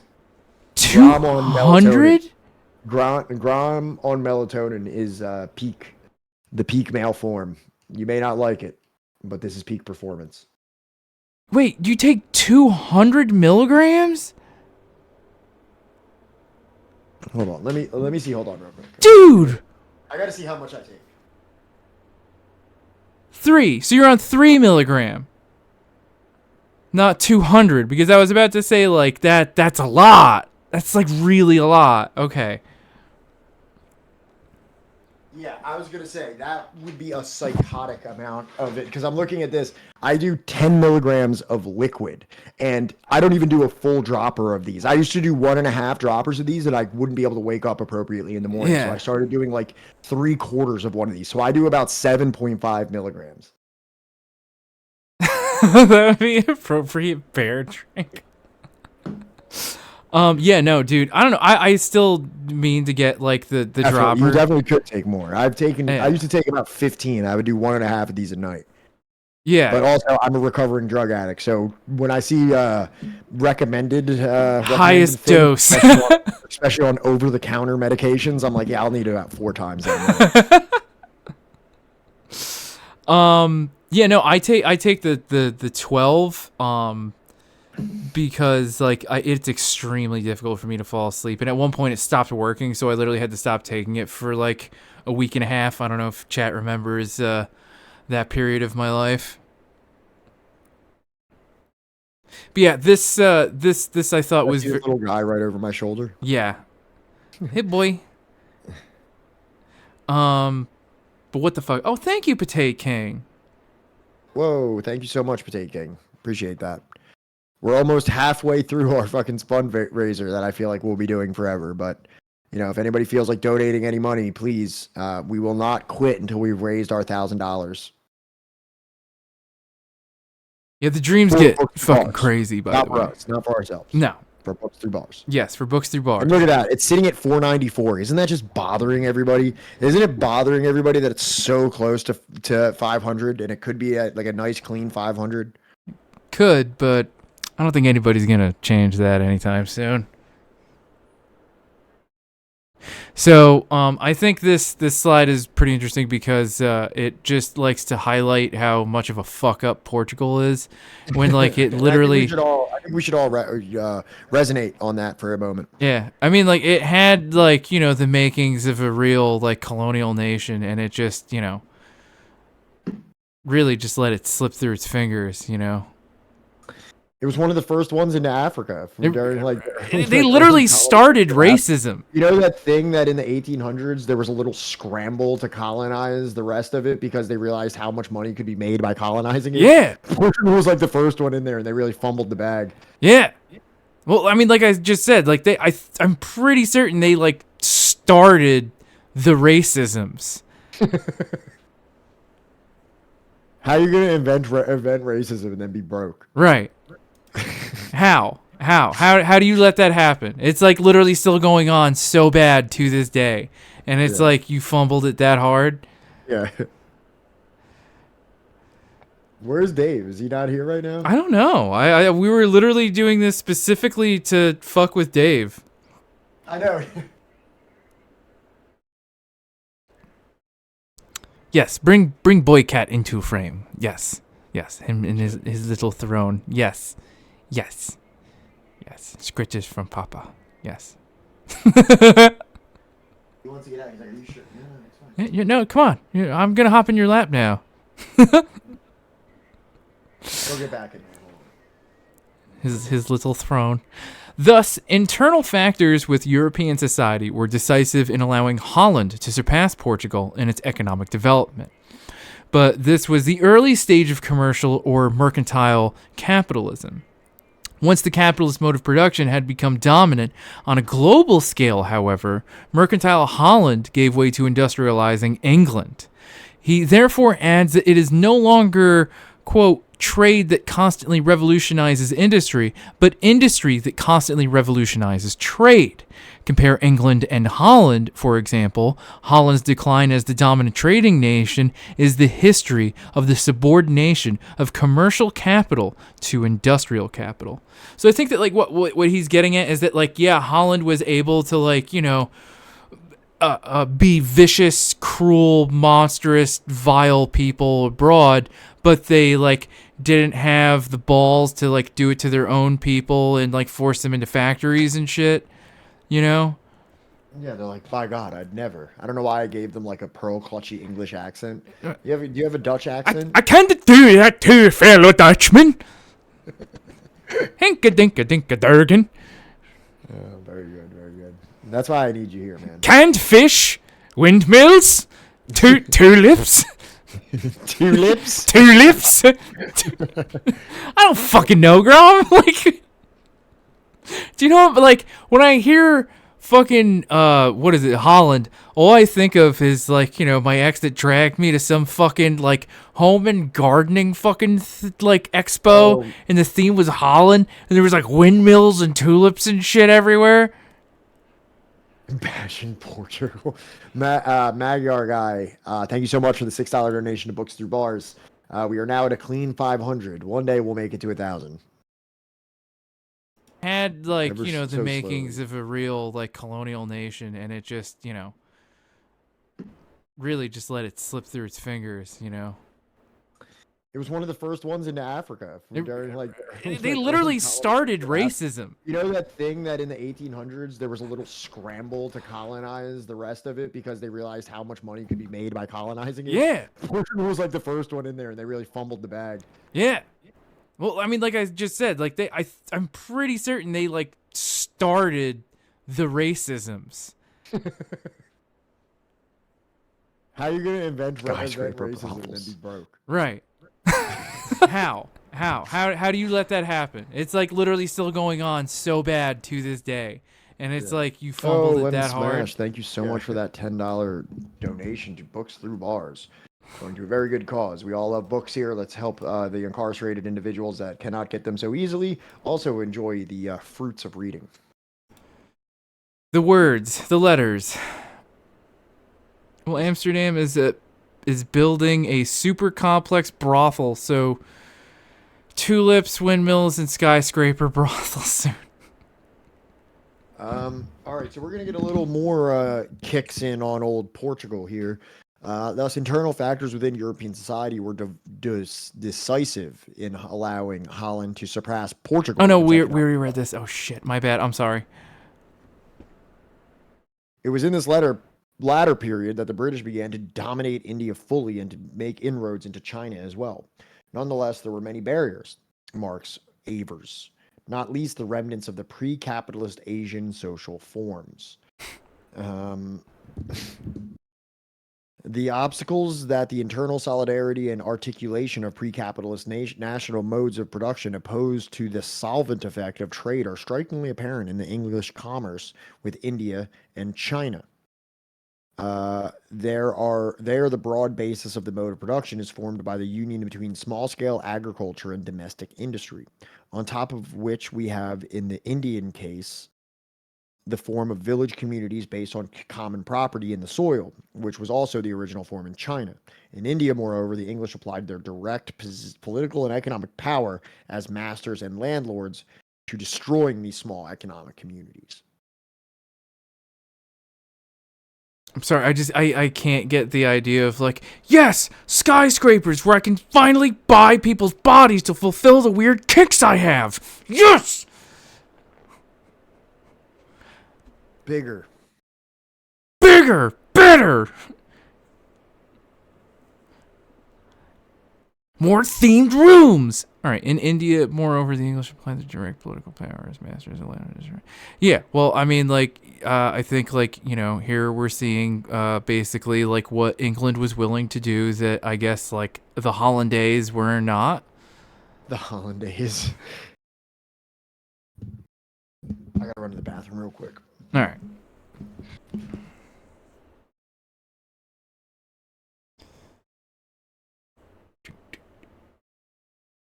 You don't understand. I need 200 floors of sex worker. You don't understand. I need variety. Alright? You don't know what the internet has done to my brain.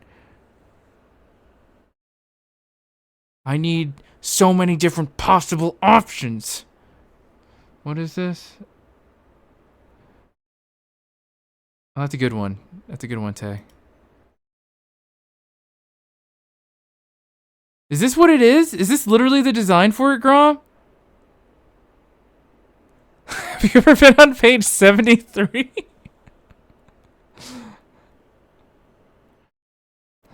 This This is apparently what they're building, chat. It's going to look like this. You know, is it going to look exactly like this, like without the without any sort of like what are those things that aren't in Star Wars? Guardrails or anything? Is it just going to be like this?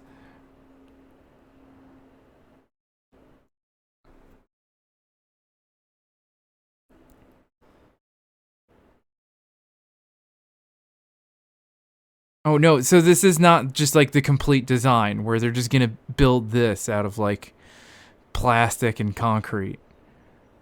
Alexander Schulzen showed up in Portugal as he did in Spain, warning of transitioning from fascism to democracy.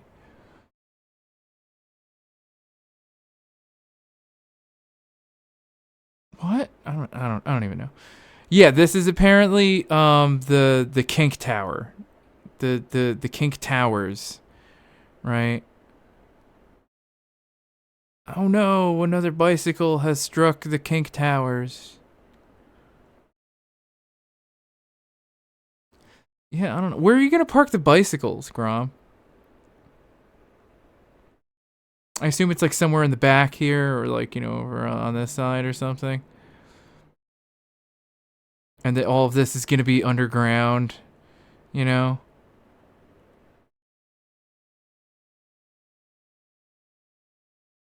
Should really use guardrails. I would prefer the sex workers have proper safety prevention.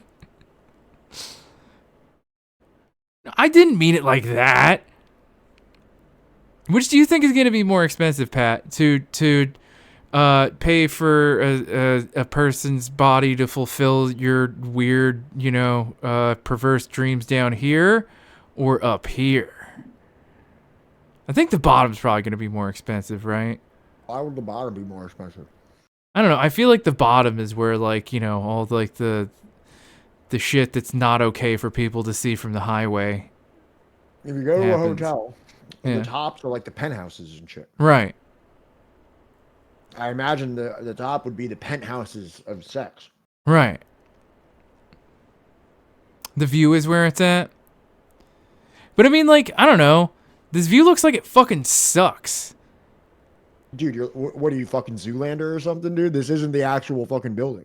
I mean, like, there's not even any guardrails or anything.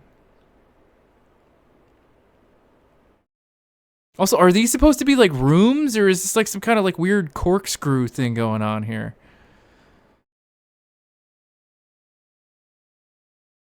Why does it look like a stack of dishes? It does! It does! This looks like something for, like, a fucking hamster or something.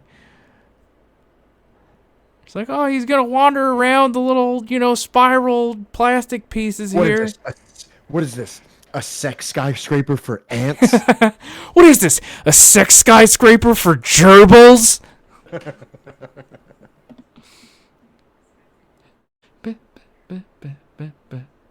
All right, back to the fucking education part of this edutainment. We already read that. All right. So the English did so very consciously, albeit cruelly and ineptly, at least in terms of, well, and ineptly in terms of modernizing India. More than that of any other nation, the history of English economic management in India is a history of futile and actually stupid, in practice infamous, economic experiments. In Bengal, they created a caricature of English large-scale landed property. In the southeast, they created a caricature of peasant smallholdings. In the northwest, they did all they could to transform the Indian economic community with communal ownership of the soil into a caricature of itself, a shitty, rainy, tiny, small, fucking desolate island. So funny that he was like, and actually stupid. It's actually stupid. Stupid. Stupid. I don't think I've read in any like high like sociologist, economist, philosopher, or anything like that. Like, you know, in my readings of their like historical perceptions, they're just like, it's actually fucking stupid what they're doing over there. Yeah. I don't know if you've looked into it. It's dumb. It's fucking dumb. Because they're trying to grow things that, like, you know, oh, we can't grow these things in England. It's like they have things that the English couldn't even fucking dream of growing. Mm-hmm. Like, have you ever actually looked at, like, what the variety of flora and fauna that, like, the Indian subcontinent has in comparison to England?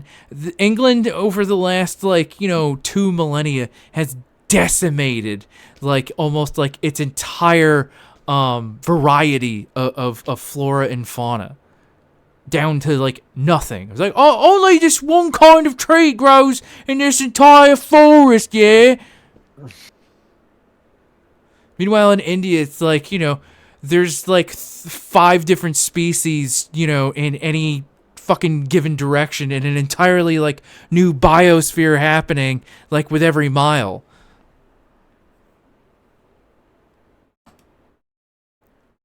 Do you want me to read this one? No, I got it. All right. So at a broader level, the penetration of mass-produced British textiles severely undermined the traditional producers. But even this did not completely destroy the village community, where the British work of dissolution was proceeding very gradually. In China and Russia, where global capital lacked the assistance of direct political force, meaning that, as in colonized India. Right. Okay. Yeah. The change came even more slowly. In Russia in particular, Marx holds, trade leaves the economic basis of Asiatic production quite untouched. Here we find Marx making a linkage among pre-capitalist forms in China, Russia, and India, all of which are termed Asiatic. While these social forms resisted capitalism, this was certainly not a progressive form of resistance, nor did it alleviate in any way the suffering of the working people. Thus, the outlook Marx presented here was quite bleak. Capitalism might never be able to develop these pre-capitalist societies, but it had severely undermined their traditional modes of production, leaving them in far worse straits. And what we're saying here is that this is the reason why, like in the beginning of this book, we talked about how Marx believed that while capitalism was overall bad, it did have some like civilizing qualities to it. And while it's brutal, at the other end of it will be a capitalistic India, which can then become socialist. Right. And now he's being like, oh, it's leaving them worse off than it was before. He's starting to come to that understanding that colonialism will not bring civilization. I think it's like less of like him having believed that it will be like capitalized, but more so they'll at least have like productive forces. They'll be like at least marginally industrialized to have like a base to start from, right? Or some kind of model to then like, you know, lead into socialist, you know, transformation. But at this point, right, by the 1861, 1865, he's, like you said, no, this is the most brutal, like, you know, fucking process that a people can experience. Well, Britain could manipulate cotton prices buying from America or India. Well, no. I mean, wait, you mean like now or then? I think you mean then. Well, Britain could manipulate cotton prices buying from America. Right? I mean, like, they could kind of manipulate it from America, but even then I feel like, you know, America was still kind of like, you're going to pay a fair price for this. All right. Have a good night, Crom. Thanks for stopping in. Good chilling with you. The years of these economic writings, 1861 to 1865, were also those of the Civil War, which brought to an end one of the largest slave systems that has ever existed under capitalism. From time to time in these writings, Marx addressed the relationship of capitalism to slavery. In the 1861 to 1863 manuscript, he makes clear that modern plantation slavery was part of the capitalist mode of production, not a vestige of earlier ones. Oh, no. While the slavery of Negroes precludes free wage labor, which is the basis of capitalist production, it was also true that the business in which slaves are used is conducted by capitalists. The mode of production that they introduce has not arisen out of slavery, but is grafted onto it. In this case, the same person is capitalist and landowner. So I think that, like, maybe, you know how, like, we kept having that conversation about, like, oh, which is worse, slavery or, you know, like, wage slavery or whatever? I feel like... Actually, I don't think we were having it... Well, Depends on who you mean worse for. I think I agreed pretty wholeheartedly that chattel slavery was worse, but I was saying which was more advantageous for the exploiter. Well, I think that what we're seeing right here in this is that it's kind of the same. In terms of the exploiter, it's sort of like, well, either way, I'm not really like, spending or losing more or less money, I guess. Right. Well, I think what like the most important thing that we can get from this is that I think a lot of people read into slavery as being some earlier form of organization that preceded capitalism. Right. And in some ways it was. There was some forms of slavery that were pre-capitalistic. Absolutely. But what Marx is saying is that this type of chattel slavery that we experienced in the United States in the 1800s, 1700s was not a vestige of earlier forms of production, but was in fact a new symptom of capitalism. Right. Well, I mean, like, I forget where I read this, but like slavery was like literally on the outs from like, what is it, like I guess like the end of Rome pretty much to like almost like the 1200s or something, or 1300s even. It's not even until like, the whole Columbian age starting after like, 1492 that like, the rapid development of the slave trade exploded into like what we're familiar with and, still have reverberations of in modern day society. Right, because we had no kind of like transatlantic incentive for it. Like there might have been, obviously there was the Barbary Coast one. There's like also the caliphates, the Muslim caliphates within Africa also were pretty big. Yeah. And I feel like that those are kind of included in that whole like Barbary Coast, like northern Africa, sort of like slave trade. There's the helots. There's all the different varieties and forms, but like nominally, like it wasn't chattel slave trade. Yeah, I agree. So, moreover, Marx argues repeatedly, modern capitalist slavery was harsher than even its most oppressive ancient forms because of the pressure of value creation. Where, for example, slavery and serfdom predominate among peoples that engage in little trade, there can be no question of overwork. It is therefore among commercial peoples that slavery and serfdom take on their most hateful form, as e.g. among Carthaginians. This is even more pronounced among peoples that retain slavery and serfdom as the basis of their production in an epoch when they are connected with other peoples in a situation of capitalist production. Thus, e.g., I don't know what e.g. stands for, by the way, the southern states of the American Union.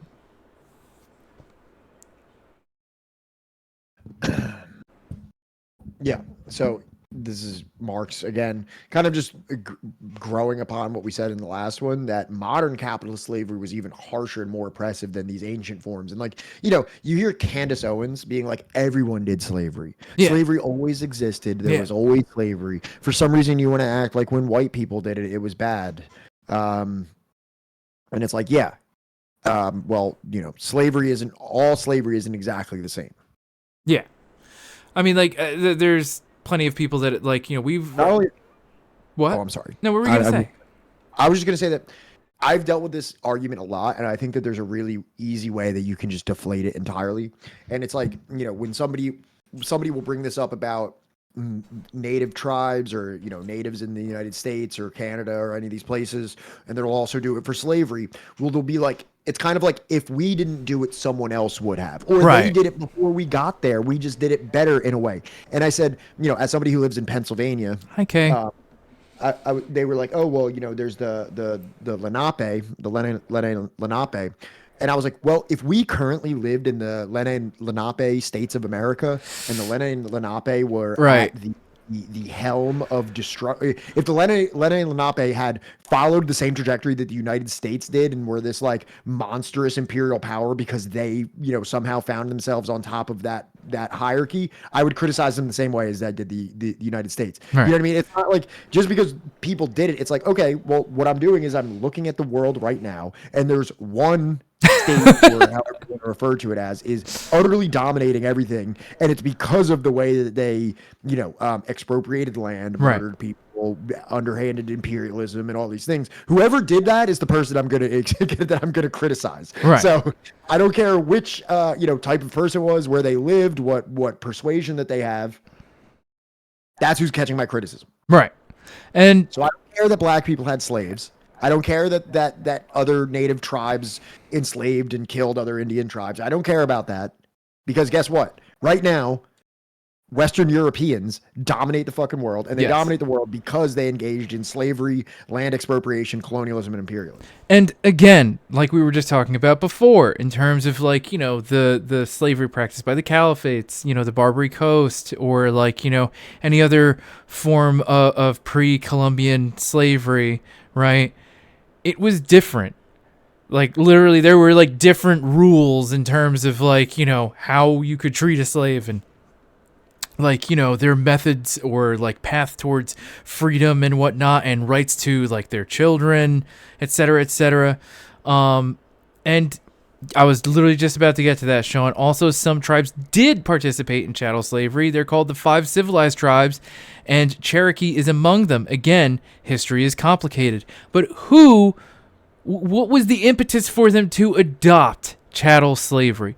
Who put them into that position in the first place to even adopt that? Why are they called the civilized tribes? Exactly. Yeah, I was just about to say, like, it's this thing. It's like, hey, if you want to assimilate into the way that we live and and we can kind of like coexist here. If you choose to assimilate, you have to live like us. And they're like, well, I guess we'll do that. So now, to be civilized, we must engage in chattel slavery. Right. All right. Wait. For according to European settlers. Sean is very adamantly. Wait, we're oversimplifying it.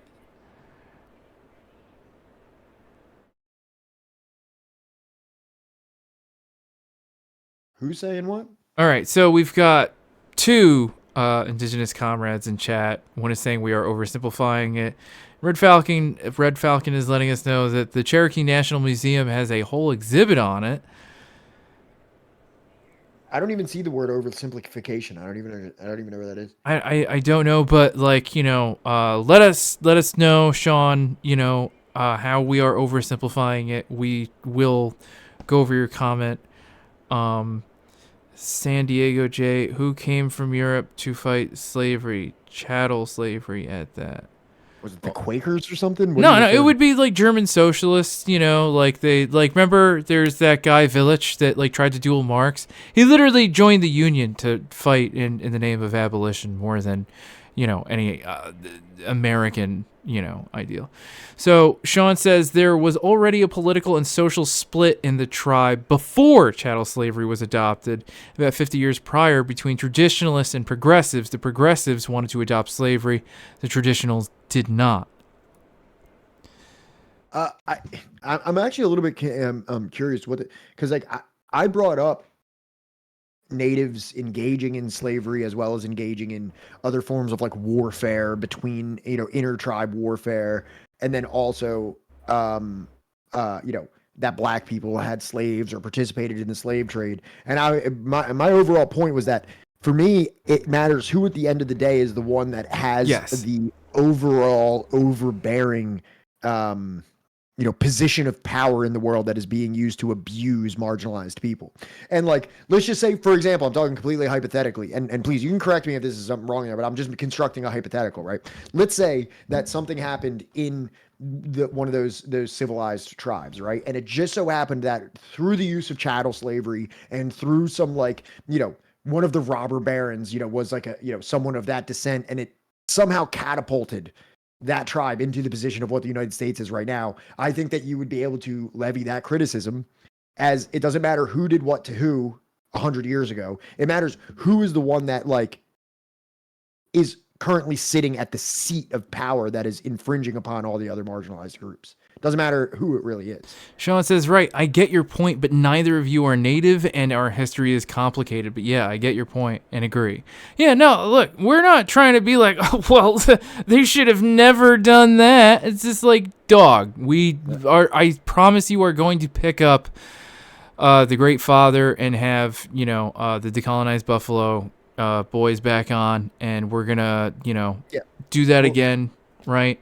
But really, like, I'm not really trying to make any kind of like a actually type of statement about any kind of history. I'm just trying to kind of defend against where some like and I'm sure Red Falcon and Sean can both attest to this. I'm sure you've both heard that argument where somebody's like, yeah, sure, we might have like engaged in these territorial atrocities to Native Americans, but they were just doing that to themselves anyway. Like, you know what I mean? Like they try to write it off as this, and I'm not trying to say that it's that. I agree that that's well, African people were like the biggest proprietors of the slave trade. It reminds me of that same argument where they say that same thing about black people. They're like, yeah, slavery was bad, but everybody did slavery. Black people sold the slaves. And I'm like, okay, well, show me one tribe, or not tribe. I hate using that word, and I fall into it all the time. You could just say nation, honestly. Exactly. I say tribe all the time, and I really, every time I say it, I pretty much catch myself, and I'm like, why do I only use the word tribe for people in Africa? That makes no sense. I get it. So that's just my white guy filter. I'm trying my best to catch stuff like that. Wary when non-natives start addressing our history, because a lot of it is half-truths written about us or was erased in noble savage myths. And Sean, that is absolutely why we don't cover the Great Father when it's just me and Pat, and why we prefer to have other people that are way more versed and of the community for. And this is why I'm so ecstatic to have people like Sean and Victor and Plants and Rick and other individuals that frequent our chat that can come in here and contribute these things, because like, you know what I mean? Like, we're definitely not trying to sit here at like, some kind of like expertise or something like that, or and I apologize if it came off as if I was trying to kind of profess something about those cultures or anything like that. No. I was merely trying to attack the arguments of chuds, which I viewed to be erroneous. Yes, we are trying to dismantle the arguments of Clandis more than anything. This is more, but also, I hope that to some degree, maybe more than other streams or something like that, that we really try to invite an indigenous voice or indigenous voices onto this platform to be able to kind of set us straight in the many things that we misunderstand. Yes. And like, for all our fellow whites out there, try not to, as best as you can, do not speak over indigenous people or people of color. Just don't do it. Or just like, I don't know, make friends, like talk to, whatever. We're gonna get bogged down on this, right? And let's move on, because we have like way more to go on this. Thank you for that nuance, Sean, and I appreciate your contribution always. As always, and we're definitely gonna have you on, Sean. All right, hold me to it. Awesome. Yeah, that'd be awesome. So, is this me? Yeah. If it could retain a steady supply of new labor power, the modern capitalist slave system had a tendency to work people to death. He notes, citing John Cairnes's The Slave Power, on how slaves in the Deep South could easily be replaced from the teeming preserves of Virginia and Kentucky. He cites Cairnes's further to the effect that in an earlier period, before the abolition of the slave trade, it became a maxim for slave management. In slave importing countries, that the most effective economy is that which takes out of the human chattel in the shortest space of time the utmost amount of exertion it is capable of putting forth. It is in tropical culture, where annual profits often equal the whole capital of plantations, that Negro life is most recklessly sacrificed. So just talking about, I guess, the way that they can effectively just kind of like run through slaves, work them to death, and then just replenish them consistently from the slave reserves of Kentucky and what was the other one? Virginia, and home of George Washington and many other presidents of the United States. And then in the tropical culture, I suppose this is where this life is most recklessly sacrificed. Right. And this is like kind of like what me and you were talking about before the stream started, where it's just like, it looks like they just had two states where it's just like, oh no, the whole idea is to basically just throw bodies at production, whether or not they die. Who gives a shit? Right. It doesn't matter. These are expendable lives and replaceable lives. Right.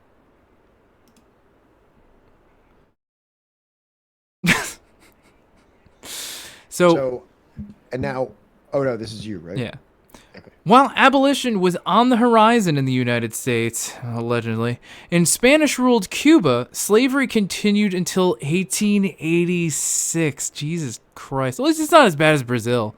Here and elsewhere, however, Marx also makes the point that wage workers who were formerly free were also being worked to death. For in this situation, the manufacturers do not even have to pay the fee simple for the workers, could hire them without any outlay for their labor power before the actual work was performed.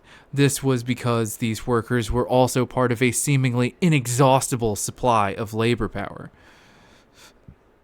And Takiro, if you all ever discuss American slavery in detail, please put me in the game. You're Absolutely, Tay. More than welcome. But yeah, so it just goes further into the slavery situation here.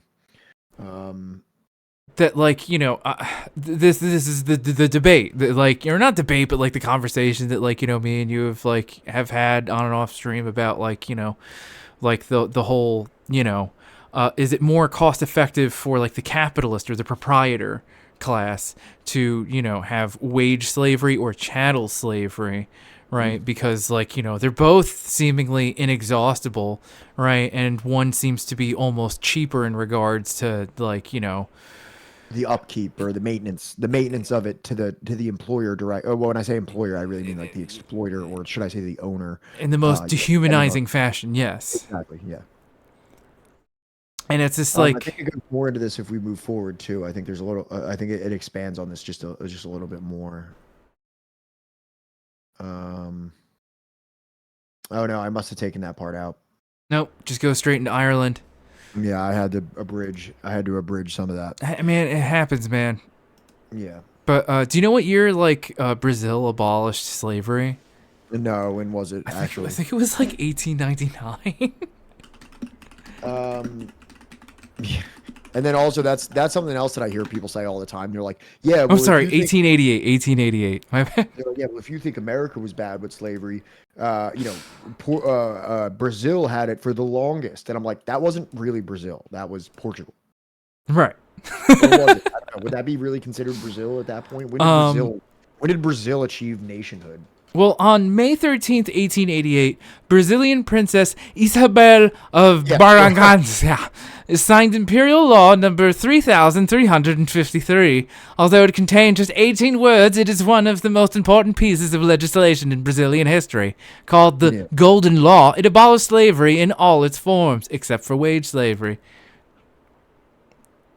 Tibet until the 1960s. Oh, that's good. So, do you want to read this or should I? The Ireland one. This is mine, right? Yeah. He's gone British. The source of that labor power for British capital included not only rural England, he writes, but also Ireland, where the destructive force of the agricultural revolution had wiped out the sources of subsistence of millions of people. In England, the conversion of arable land into pasture since the decade prior to the middle of the 18th century through enclosures of commons, the throwing together of small farms, this is still proceeding now.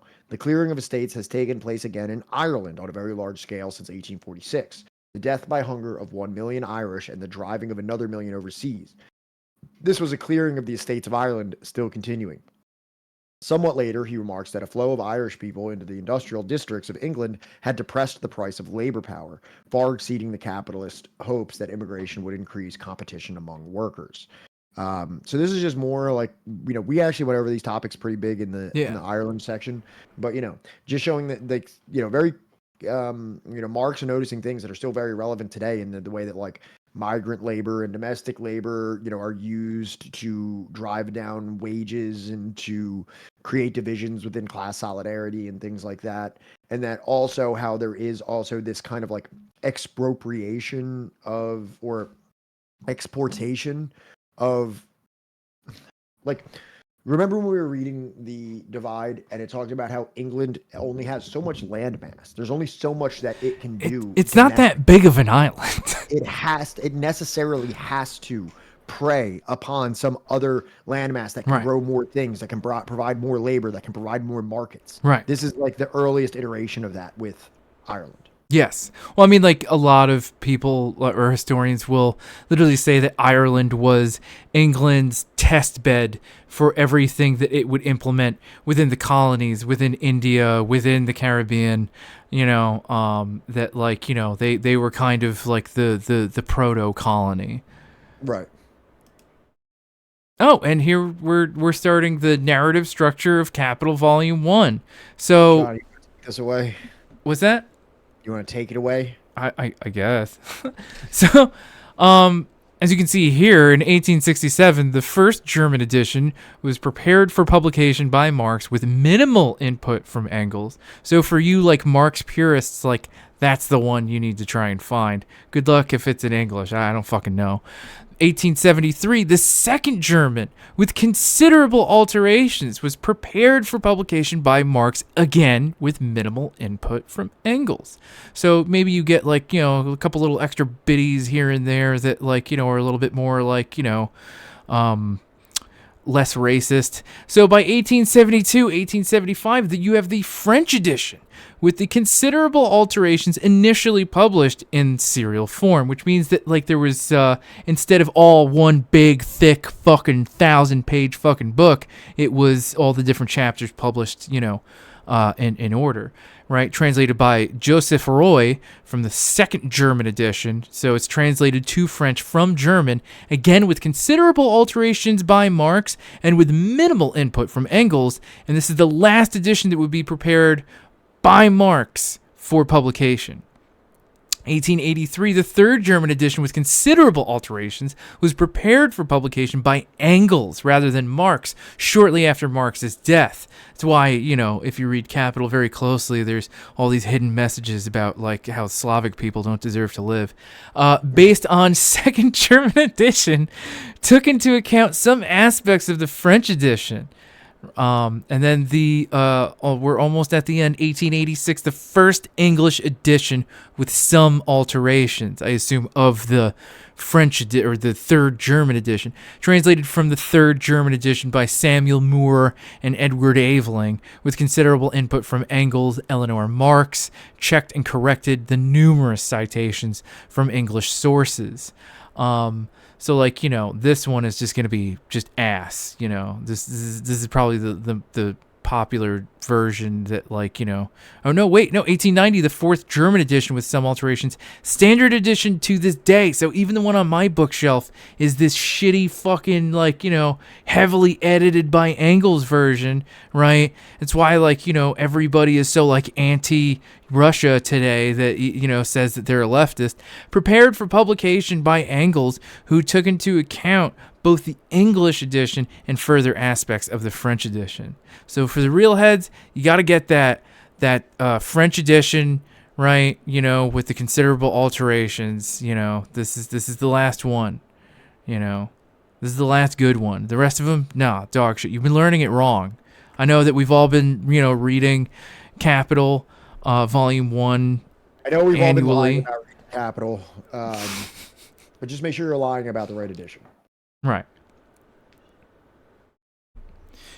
Boom, boom, boom. All right. A few of the textual differences in the French edition will help to illuminate the question of a grand narrative in Capital. Marx surreptitiously introduced a change into the preface of the 1867 German edition when it was translated into French. I'm a socialist. I support legal weed, free healthcare, Bernie, Biden, and NATO. What more do you want? Marx surreptitiously introduced a change in the preface of the 1867 German edition when it was translated into French. In a well-known sentence on the relationship of industrialized to non-industrialized societies, the standard English and German editions read, "The country that is more developed industrially only shows to the less developed the image of its own future." Some of those who have attacked Capital as a deterministic work have seen this sentence as an example of blatant unilinearism. Theodore Unilateralism. Shannon, the editor of a valuable book on Marx, is among those who have seen Marx's writings up through Capital as essentially similar to the Manifesto in their unilinearism. Unilateralism. Unilinear. I know how to say linear. Linear. Yeah, linear. Unilinearism. Unilateralism. So hard. Unilinearism. Showing the above sentence as his prime example. Sharon writes that Capital's main weakness was the optimistic and unilinear determinism usually built into it. Unilinear. We talked about this in the beginning, where this is something that I'm just learning now, that maybe that strict determinist outlook that Marx may have had, where it's like you have to go from feudalism to capitalism to socialism. Right. That's the only way. You can't cut corners. You can't do anything. And then apparently it was like Mao who just casually watching those have strokes attempting to pronounce unilinear. Unilinear. Unilinearism. Unilateralism. Is it hard to say? Is it? Unilateralism. It is hard to say. Unilateralism. I have to say unilinearism. Unilinealism. Linearism. Unilinearism. That was good. That was your best one. So yeah, but I guess we're gonna go into now about how maybe that is a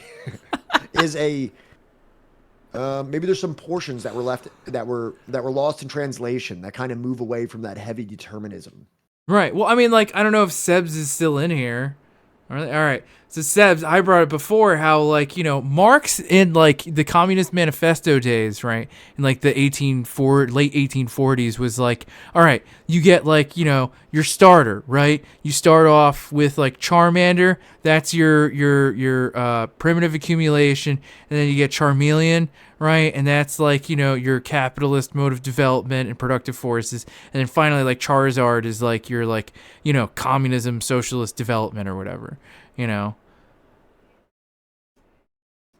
Except now, with this multilinealism, it's more of like an EV sort of like, path of like, some of them are better than others at other things, They each got their strengths and weaknesses against or for one another. So, all right. Shut up. Shut up, Wilco. Mega Charizard is like Charizard with Chinese characteristics. Yeah.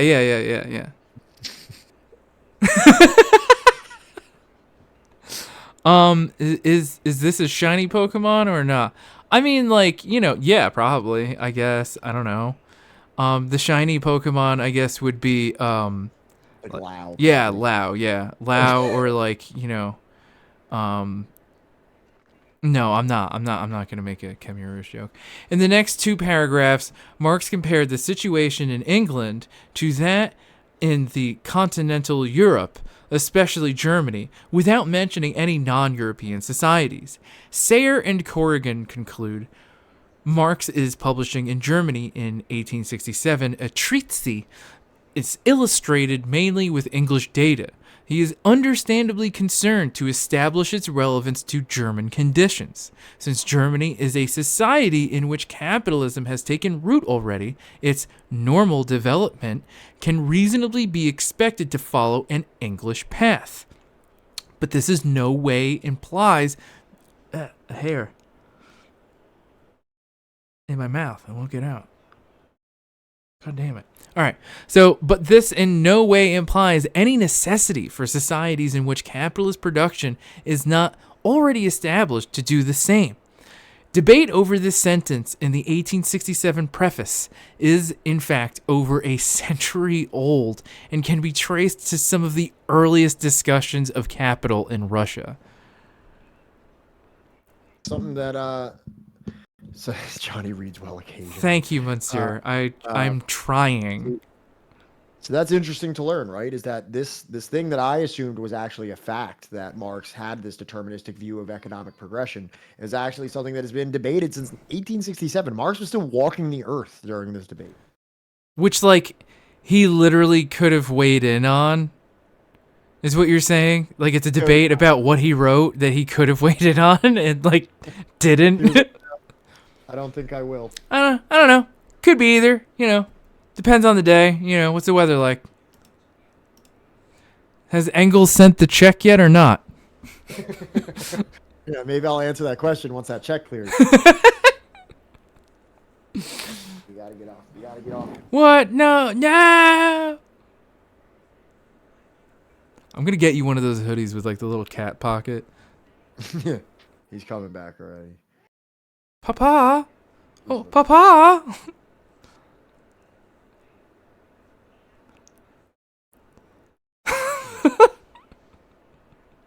Carbuncles? What is it? I don't even know what a carbuncle is, man. I just saw his little head just peep up and be like, Look. there's nothing in your lap. I don't understand.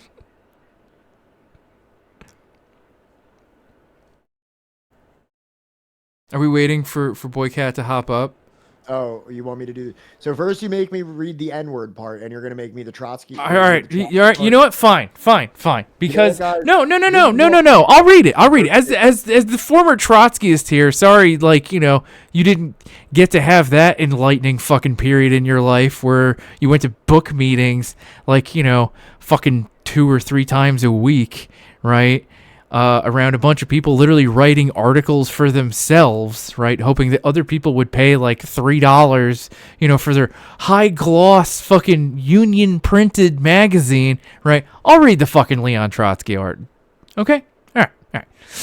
Writing in the 1930s, Leon Trotsky addresses what was already an old debate, here in the context of his theory of combined and uneven development. This statement of Marx, which takes its point of departure methodologically, not from old world economy as a whole, but from the single capitalist country as a type, has become less applicable in proportion as capitalist evolution has embraced all countries regardless of their previous fate and industrial level. England, in her day, revealed the future of France, considerably less of Germany, but not in the least of Russia, and certainly not of India. The Russian Mensheviks, however, took this conditional statement of Marx unconditionally.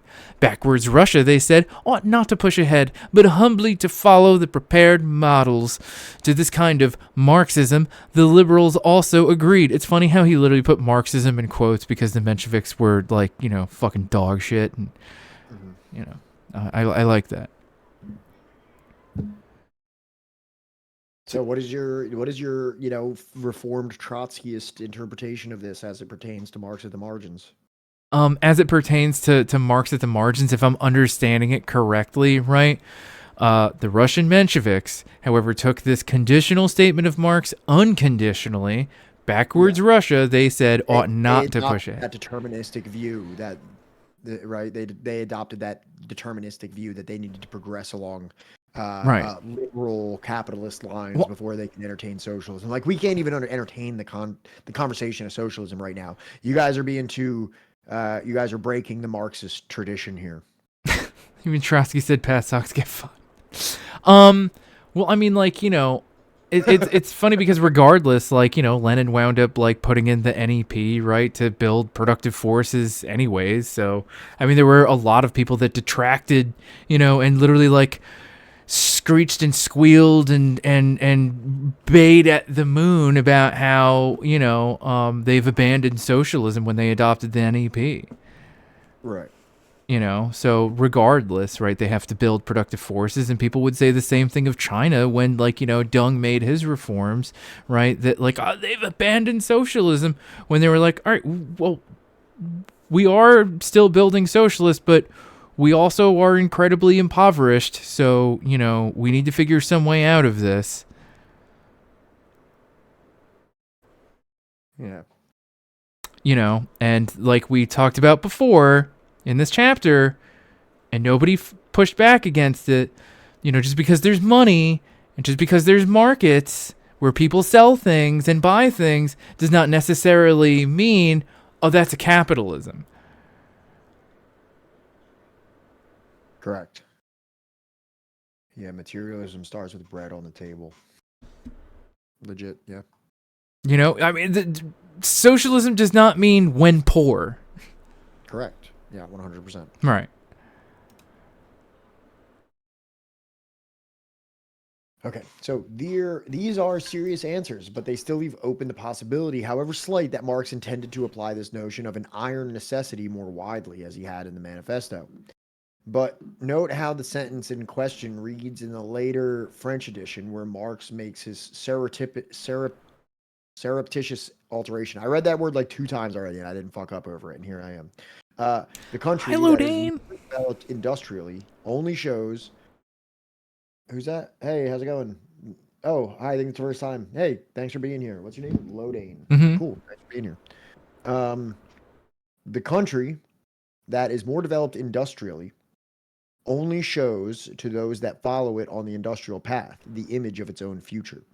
Societies of Marx's time that had not yet embarked upon the industrial path, such as Russia and India, were now explicitly bracketed out, leaving open the notion of alternative possibilities for them. I see 2 possibilities here. First, it could be argued that this textual alteration was a clarification on Marx's part of a position that he had already arrived at by 1867. A second, more likely possibility is that this change from 67 to 72 is an example of the evolution of his thought away from the implicit unilinearism, Unilateralism. a process that had been underway since the 1850s. Right. So, perfect example here, right? That, like, you know, they don't necessarily, like, you know, need to start having capitalism, right, in order to have, you know, industry, markets, currency.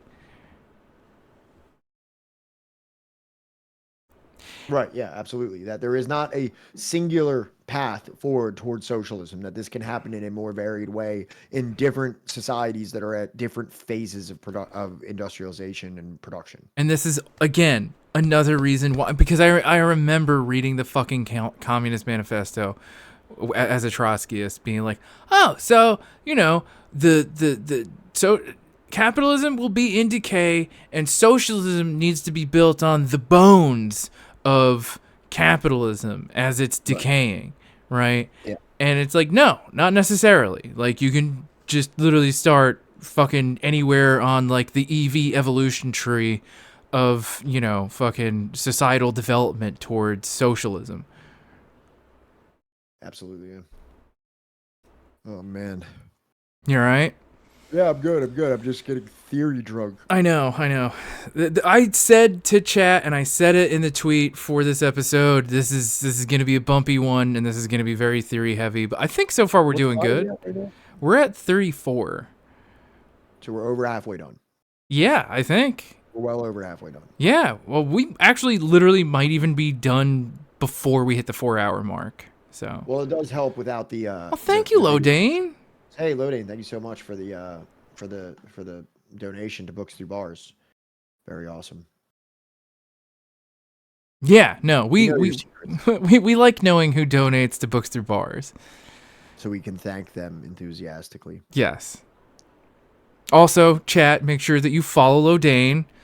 She does, you know, sometimes some pre-shows for Rib, and sometimes she does, you know, whole sim mods of the 2016 presidential election that are you know, still in production, but I think it's going to pay off and I think it's going to be amazing. So, the second change in the French edition that went in a similar direction was not surreptitious at all. For Marx was to refer to the new version proudly in his correspondence with Russians on more than one occasion, something you'll never hear about Engels doing.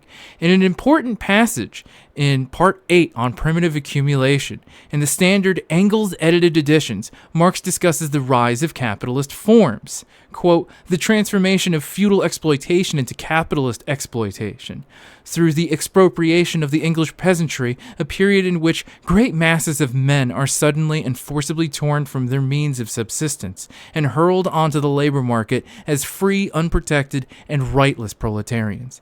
He concludes, the expropriation of the agricultural producer, of the peasant, from the soil is the basis of the whole process. The history of this expropriation assumes different aspects in different countries and runs through its various phases in different orders of succession and at different historical epochs. Only in England, which we therefore take as our example, has it the classic form. You know, that classic formula with the cocaine in it. Yeah. Okay. Yeah. So that's another one of the differences to the French volume that didn't make it into Engels' later volumes. And it kind of talks about wrenching wrenching the people from the means of production in an alienating way. We're getting more into the. What is it? I said the wrenching. Yeah. So let's go ahead here, move forward. This altered text made clear, as far as Marx was concerned, that his narrative of primitive accumulation was meant as a description of Western European development, nothing more, and hardly a global grand narrative. As we will see in the next chapter, these debates especially concerned Russia in the 1870s, where revolutionaries who had read Capital wondered aloud whether Marx meant that their country had to pass through the same stages of development as had England. In this context, the editors of Mega 2, Roland Neitzold, Wolfgang Fuck, and Ambrax suggest in their introduction, apparently under the influence of his studies of agrarian relations in Russia since the beginning of the 70s, Marx modified his finding in the French edition. Be that as it may, because Marx did not specify Russia here, the general level of new language for the French edition allows the reader to connect his qualifications not only to Russia, but to the whole range of non-Western, non-industrialized societies of this time.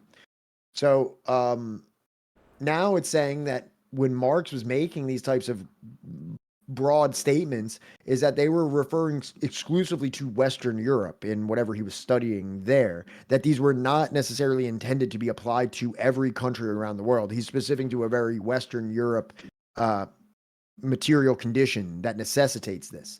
Right. Now he's saying that maybe this doesn't need to be applied everywhere. And apparently in Marx's life, there was Russian revolutionaries saying out loud, so what, does this mean that we have to do it different? Does this mean we have to change?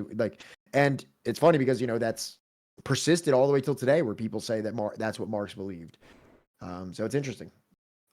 Right. And I think that is another reason why, like, you know, when people, I'm not trying to dismiss the importance of Marx, right? But I feel like even Marx would tell you, and Lenin would tell you, no, you should be reading like economic and geopolitical like theory, right, related to the circumstances of what you are living in today. Look how much Marx changed in 20 years. Right. Imagine what his thinking would be 200 years after that. Right. You know what I mean? Like, it's like, do you ever hear the joke about the Constitution where like, isn't like America like especially antiquated in its reverence of like its founding document? Like, isn't there like many countries that don't hold on to their documents of like the 1700s? No, they don't treat them like the 10 Commandments that were like given to them on like the fucking so map. It's kind of like the same thing. Like, isn't there like a meme going around that like if Thomas Jefferson or George Washington like came back and they're like, you're still doing what? Like, you know what I mean? Like, I mean, there's people, on that like side of the argument, but I think that like people are also forgetting that I think if like George Washington was suddenly like brought up from the depths of hell, you freed the what? Yeah, it's like a SpongeBob meme. Oh my god. Oh man. Okay. In particular, as discussed in Chapter 4, which I'm sure you were all here for, Marx wrote in 1869 and 1870 that he had altered his position on Ireland, now advocating Irish independence as a precondition for a socialist transformation in England. As against his earlier, more modernist position, wherein a workers' revolution in England would have to precede Irish independence. At a more fundamental theoretical level, we have seen earlier in this chapter how, in the Grundussy and the Critique of Political Economy, Marx had written that Asian societies, such as India, needed to be analyzed separately, since their history did not fit into the stages of development that he had worked out earlier on the basis of European history. I would argue that these changes in capital were part of this process of evolution in Marx's thinking. This process did not end in 1875 with the final installment of the French edition of Capital. However, It would continue into his late and largely unpublished writings and notes, as will be discussed in the next chapter. Before going there, however, let us view a few other aspects of Capital, Volume 1, its non-Western and pre-capitalist subtext, as well as its treatment of race, ethnicity, and nationalism, right? And, I think that, like, Marx is, like, hyper-specific in terms of, like, the things he researches and the things that he writes for specific audiences, right? And I have a feeling that, like, considering the first edition was in German, it was written for a German audience that would be able to recognize certain aspects of things about a European country at that time, such as England, right? That they could kind of be like, oh, all right, I know about the English, you know? Mm-hmm. Yeah, absolutely. Like the manifesto was catered towards a European audience. Right. Well, because it was specific towards an English union that was like doing like a meetup or rally or something. It was never designed as like this like foundational document, you know, that every, you know, person in support of socialism and communism should read as like this rite of passage. I am a huge MF Doom, R.I.P. Doomale, MF Doom fan, Red Falcon, and for all those on the YouTube that never get to hear this, you know, I hope one day you make it in and you get to hear the Doom beats, you know, on blast while we read this stuff. And Pat. I don't get to hear it. Oh, yeah, true. But, I mean, like, I don't know. I'll figure out a way for you to be able to hear it one day, I promise. Thank you. All right, do you want me to read this? Because you're eating. Yeah, that'd be awesome. I'm sorry. Thank you. No, you're good. You're good.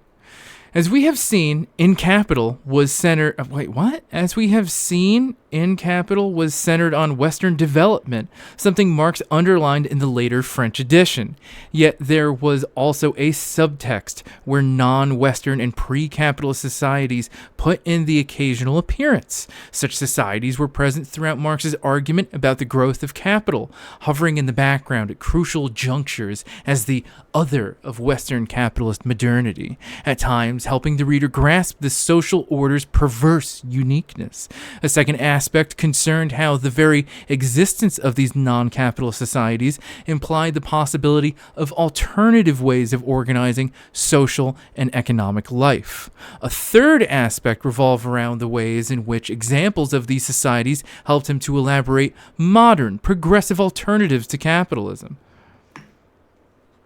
Red Falcon, when you said Doom made a ton of shit for GFK, does that mean Ghostface Killah? Yeah, they were supposed to make an album together. Yeah, that's my motherfucking shit, man. Doom Starks. Yeah, I think it's Ghostface Killah's birthday today. Is it really? Let me see if I can verify that. Hell yeah. May 9th. Oh, no, it was yesterday. Damn. Hey, was he born on Victory Day? Shit. That's fucking awesome. I know. His USSR PLO style got thrown out the car. Now that's Capadonna, but still. Still, it's all 5 years. But yeah, no. Like that's the kind of stuff that like we want to try and make into an intro, but like I don't know. Yeah. And if Red Falcon here, that's cool because like I wanted to I envision this this intro that has that this thing where it's like, yeah, ran over by the Method Man Jeep. Yeah, I have this idea of this intro that puts in that Capadonna line where he says my repertoire is USSR PLO style got thrown at the car, and then maybe grab the Immortal Technique line where he's just a quick thing of him saying capitalism and democracy are not synonymous, and then throw in a dead prez where he's we do for self like ants in a colony, transferring something to a socialist economy. I forget exactly how that goes. And then you have just all these conscious socialist inspired hip hop lines. We could use. I don't know if you ever heard this, but there's even a Lil Wayne song where he goes, "I'm a hip hop socialist." Have you ever listened to the first album by Tupac? Not Tupacalypse Now. Yeah. I think that's his first one. No, I'm not too familiar with it. Dude, listen to it. It's by far his most political, and he's like literally like talking about like the Black Panthers and shit throughout like the entire fucking album. Because his mom was a Black Panther. There's a Black Star one I like where he's like, I would have been a black cat, a panther. Revolution is the answer. Like just like like just sample all that stuff and put it over some beat where it's all kind of like coming in and like stuff like that. I'd be like, that would be such a cool intro. Yeah, no, we would obviously have to very heavily edit all of these so that we don't get like DCMA'd like every time we come on stream. But that would be a sick intro for us. Yeah, I would love that. And then have the both of us. That's what I hear in my dreams when I think about Subversive History coming on. We're gonna get it. Just get me like the links, and like I'll do my best to at least like get the sound bites ready, and then pass that off to somebody who's more musically talented. Okay. Did we read this one? Yeah, we did. Yes. Oh my god. Don't choke.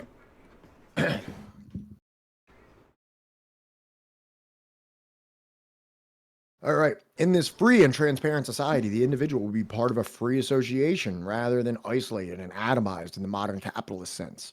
Marx is careful to indicate that this return to transparency was on the basis of modernity. Pre-capitalist societies were sometimes transparent, but they were characterized either by the immaturity of the human being as an individual or by direct relations of dominance and servitude. Going beyond these naive or oppressive forms of social transparency required the material foundation of modern capitalism that had been the product of a long and tormented historical development. Wilco, that hurts. That really does hurt, honestly. until it feels like my idea. Because it is so fucking good. And, god damn, my neck. Fucking, like, the first 3 episodes had me crying, like, multiple times. Among the non-Western societies discussed in the first volume of Capital, India received the most attention. While there was no section or chapter on India as such, Marx highlighted what he considered to be the society's distinctiveness as a way of zeroing in on modern Western capitalism's uniqueness.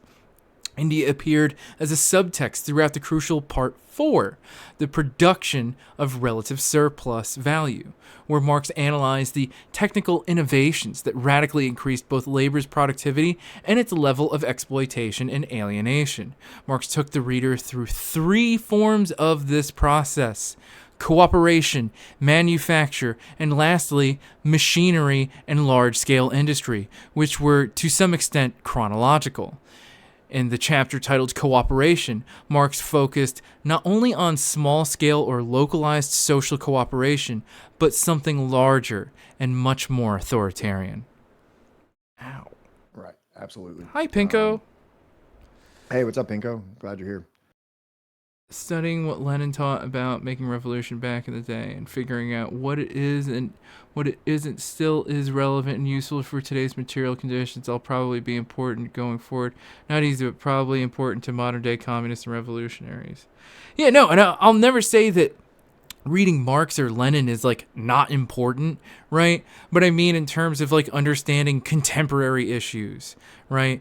I think that, like, you know, the analysis of Lenin and Marx are foundational towards a lot of contemporary people's analysis of contemporary issues. It depends on how you're reading them. If you're reading them to learn and to grow off of, that's great. But if you're reading them as some kind of a dogma where like something could happen and like, let's say some state as like a current, like an actually existing socialist country is like, we think that we need to do this because it's going to benefit us in terms of our production and it's going to cause the most amount of people, the most amount of welfare. And then somebody's like, but Marx said in 1853 in his letter, and it's like, okay, like, you know what I mean? This isn't like some kind of like a law that every single person needs to adhere to.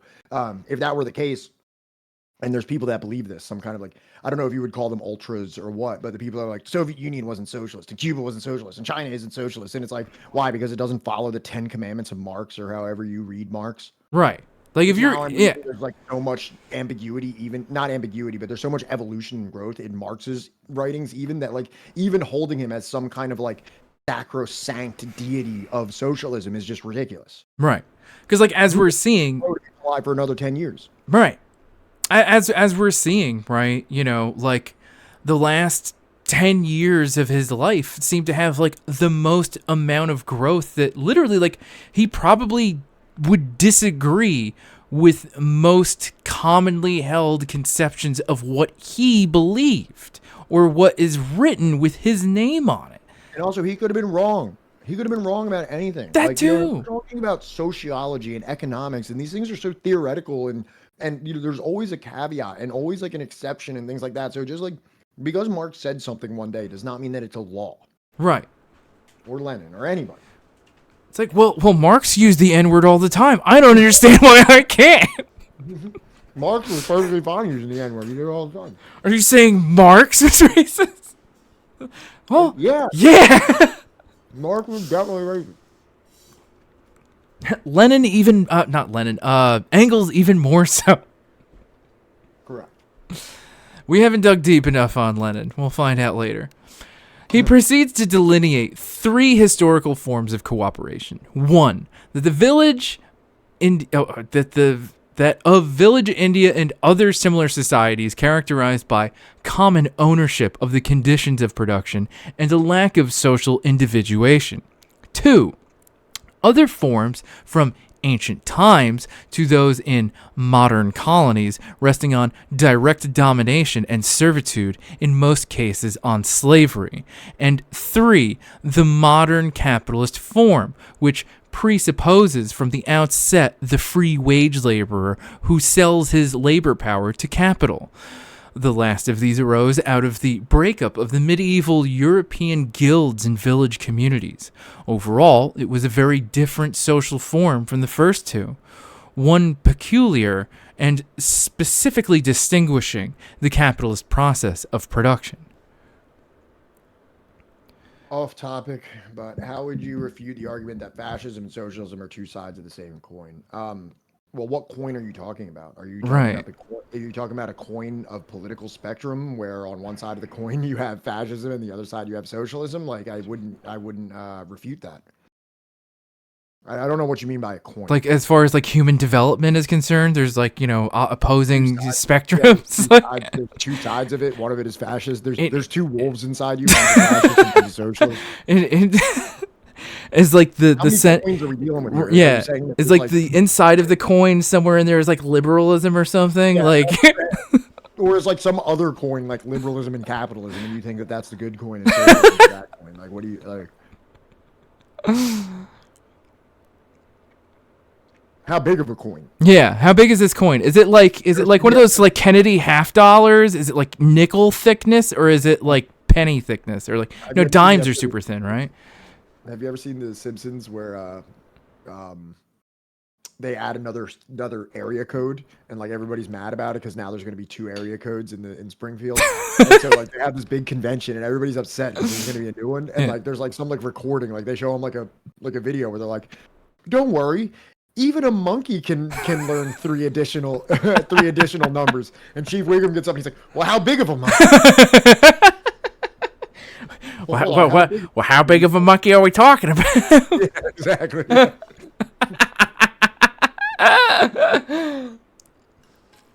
Yeah, a Bitcoin. Yeah, is it a Bitcoin? Is it a Doge? Yeah. Also, who was? Yeah, Magyar guy brings up an excellent point. Is this coin a fiat currency or is this like a foreign currency? Right. Some kind of chocolate coin that's covered in gold foil. Is this my teacher is dumb? Probably. I think your teacher is just like just. I think, and we weren't sure if you were trying to kind of troll us, and I'm sorry if we came off as dismissive or condescending, and if that was like a legitimate question. If that is like a legitimate question, I would say that your teacher is somewhat he's just looking at that clock. That in a really, really weird way, because like you could say it's 2 wings of the same bird, but then again, what is a political spectrum if not 2 wings of a bird of some kind? It's just like what's a bird? Exactly, and like are there many birds? Is there one good bird and one bad bird? Right? Like, is an emu a bird? Or is a pigeon a bird? Are all political ideologies on this same bird, and we're moving through them as we go from wing to wing? And there's,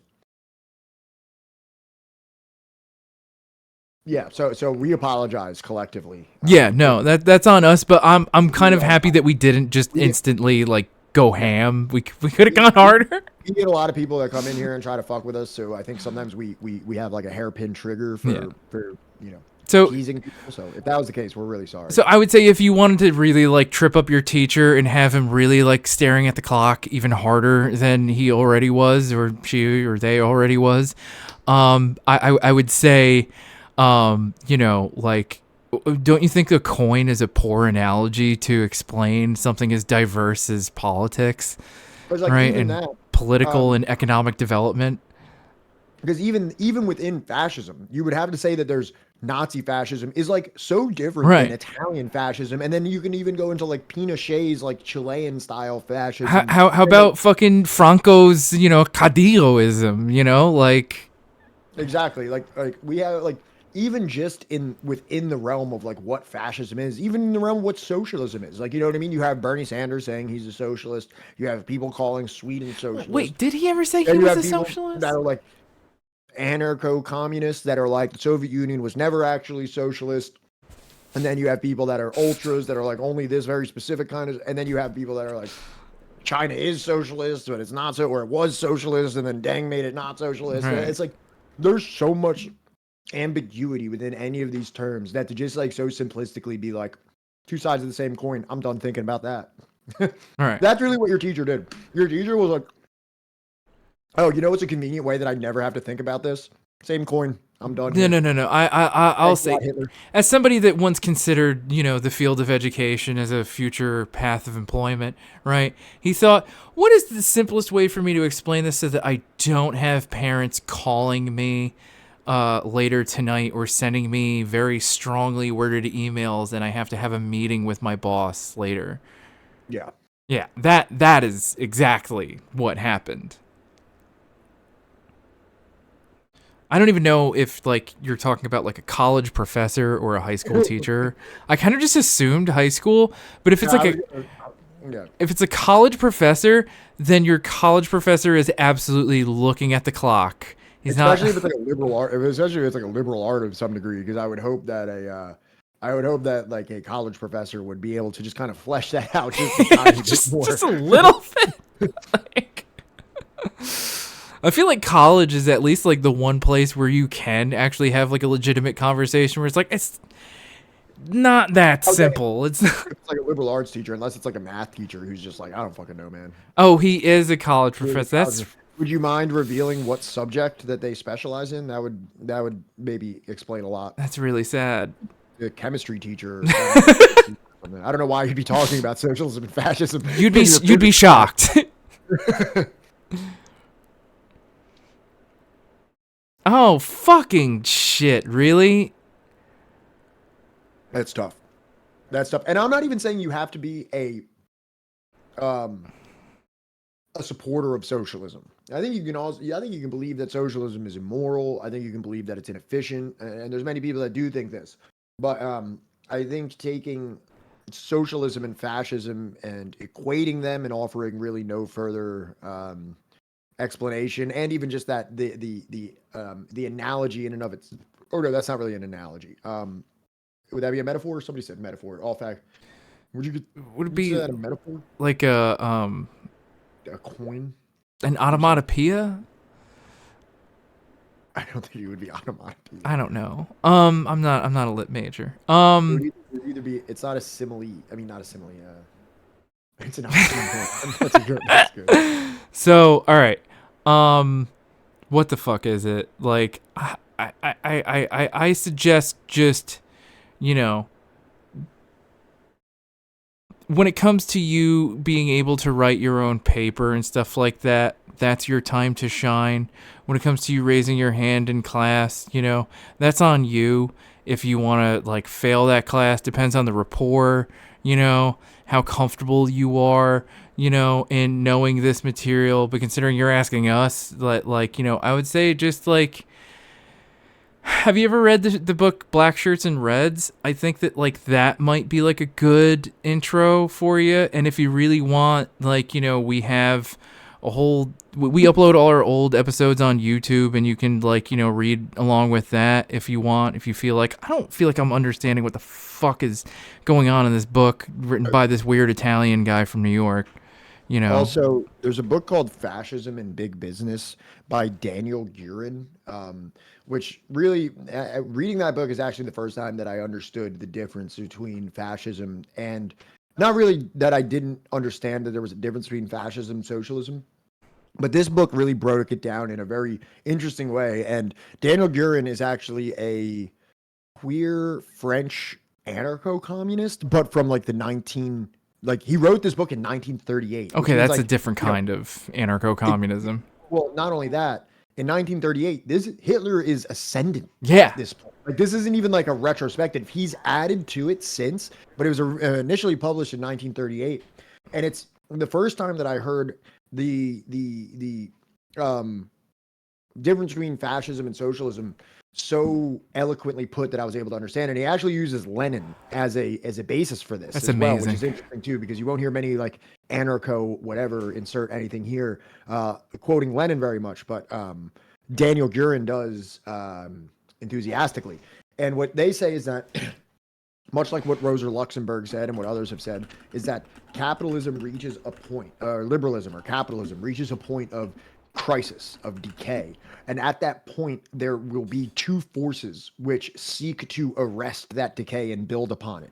On one side, and this might be two sides of the coin that your teacher was talking about. Maybe your teacher is fucking brilliant and knew this. So maybe this is the two sides of the coin that they were referring to. On, you know, when you have a decaying capitalism and a liberalism in crisis, you have two sides of a coin. One side of that coin will be industrialists, maybe landowners, other types of rich people that will seek by any means necessary to secure their opulent place in society. And they may do this through like grotesque oppression. They will utilize the government, and they will hire thugs of kinds, like paramilitary thugs, to carry out their bidding. And this is where people say, oh, well, they're both the government. Like fascism and socialism both utilize the government. And it's like, yes, they do. Capitalism, which typically prefers like a laissez-faire, just let us do whatever I want, don't regulate us, don't do anything, blah, blah, blah. They usually prefer that. But when the crisis happens, they have no choice but to employ the state, to be able to secure their holdings. On the other side of that coin, you have socialists who are seeking to Thank you, Hashkush. This decaying and in crisis capitalism so that they can build socialism from that. And like Lenin said, both sides of this will employ the state. You know, as Lenin said, the dichotomy of the bourgeois and the proletarian is that a state is a means for one class to subordinate another class. So if you live in a bourgeois society, the state is a tool of the bourgeois to suppress the proletariat. And then when that coin flips, you have socialists looking to employ the state to suppress the bourgeois. So like that is kind of like, you know, because people might say like, oh, you think socialism is when people use the state, and fascism is when people also use the state. So that's two sides. It must be the same thing. You have to be like, what is the goal of us taking the state to achieve our class ends? Yeah, I mean, like, look, here's the other thing, Karl Marx, is that, like, you got to ask yourself as an educator, is this like a university or is this like a county college? Because me and Pat have both been to, like, county college.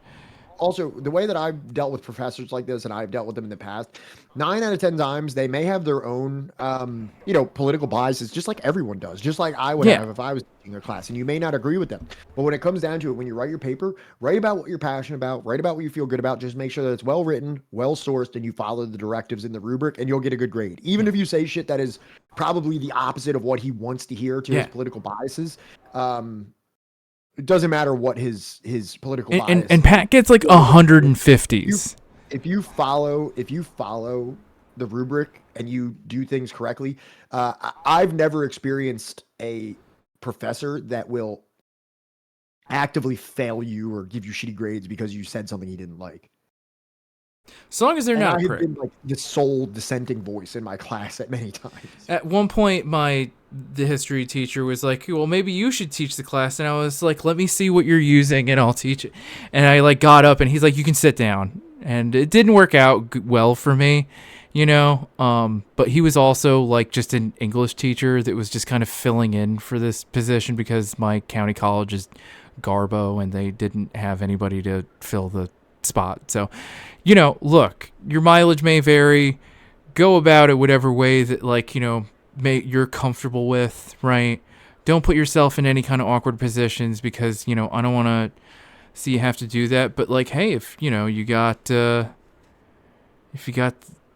guts for it, do it. Go for it. Shoot for the stars, That fascism in big business. So we just put it in the chat. I don't know if somebody wants to throw that in the Discord because that is a fantastic book. Perenni cites that book at length in several of his works. I think specifically Black Shirts and Reds. So yeah, absolutely great. In my opinion, essential reading of leftist history. So where were we? I don't know. Let's just move. We read this one. So okay. Just move past. All right. He then launches into a detailed portrait of the traditional Indian village. Those small and extremely ancient Indian communities, for example, some of which continue to exist to this day, are based on the possession of the land in common, on the blending of agriculture and handicrafts, and on unalterable division of labor, which is not a good thing. Most of the products are destined for direct use by the community itself and are not commodities. It is the surplus alone that becomes a commodity, and a part of that surplus cannot become a commodity until it has reached the hands of the state, because from the time immemorial a certain quantity of the community's production has found its way to the state as rent in kind. The form of the community varies in different parts of India. In the simplest communities, the land is tilled in common, and the produce is divided among the members. At the same time, spinning and weaving are carried on in each family as subsidiary industries. Oh, did you post the same thing I just did? I think I noticed the one that you big. It's not really the book. Oh, okay, my bad. Then yeah, yours is probably the better link. I don't know. I just saw the first Google result and wasn't sure if it was like a book or if it was like a small reading. Yeah, it's not a book. The one that I just put, the LibGom, is the full book. Did we thank Hashkush already for gifting Pinko? I very quietly said thank you, Hashkush. Well, I'm gonna loudly say thank you, Hashkush. I'm not embarrassed to say thank you. I wasn't embarrassed. You were in the middle of like a monologue. I wasn't trying to interrupt you. Thank you for allowing me to go off. Sometimes I need that. This led, he concludes, to a system with a division of labor that operated quite differently from that under modern capitalism. The whole mechanism reveals a systemic division of labor, but a division like that in manufacture is impossible since the smith, the carpenter, etc. find themselves faced with an unchanging market. The law that regulates the division of labor in the community acts with the irresistible authority of a law of nature, while each individual craftsman, the smith, the carpenter, and so on, conducts in his workshop all the operations of his handicraft in the traditional way, but independently and without recognizing any authority. So this is super important here because now we're talking about the difference. So we're talking about these communal Indian villages, and this can be probably extrapolated to many, many countries that existed before capitalism. You had these things like guilds and you had artisans where there was people who were owned their craft in a very endearing and fulfilling way where they were kind of their own masters in a way. They produced things probably with a great deal of passion. Then you have capitalism, which kind of alienates them very much from this process. And they become more of just like a cog than they are a creator or an artisan. They're merely somebody they're a set of hands. Right. That labors more than an inventor. Not necessarily an inventor, because that's not what I'm saying. But an artisan. An artisan, exactly. So this is an important progression in the difference between what it was like to be a laborer prior to capitalism versus within capitalism and the alienation which occurs. These artisans had control over their time. Yes, exactly. Redwood. Right. Here, again, it seems that Marx's focus had shifted somewhat from that of the 1850s. Then, as we saw in Chapter 1, he had viewed the social structure of the Indian village through the lens of the Oriental despotism that it undergirded.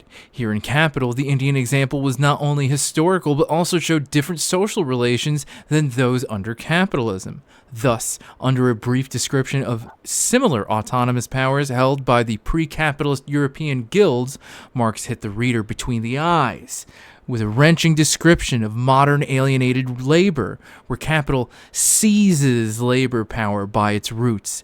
It converts the worker into a crippled monstrosity by furthering his particular skill through the suppression of a whole world of productive drives and inclinations. The situation grew out of the fact that rather than the autonomy of the craft worker, there was now the autonomy of the means of production as capital vis-a-vis the worker.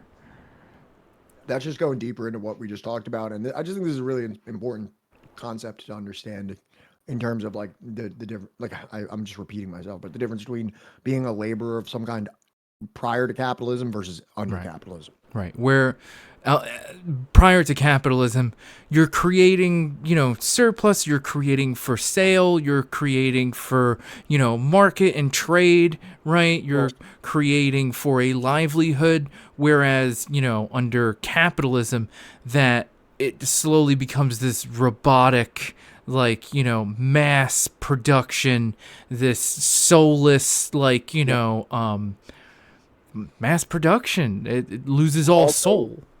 Also, he did mention in there as well is that a lot of times in these pre-capitalist forms, you were building for your own community. Right.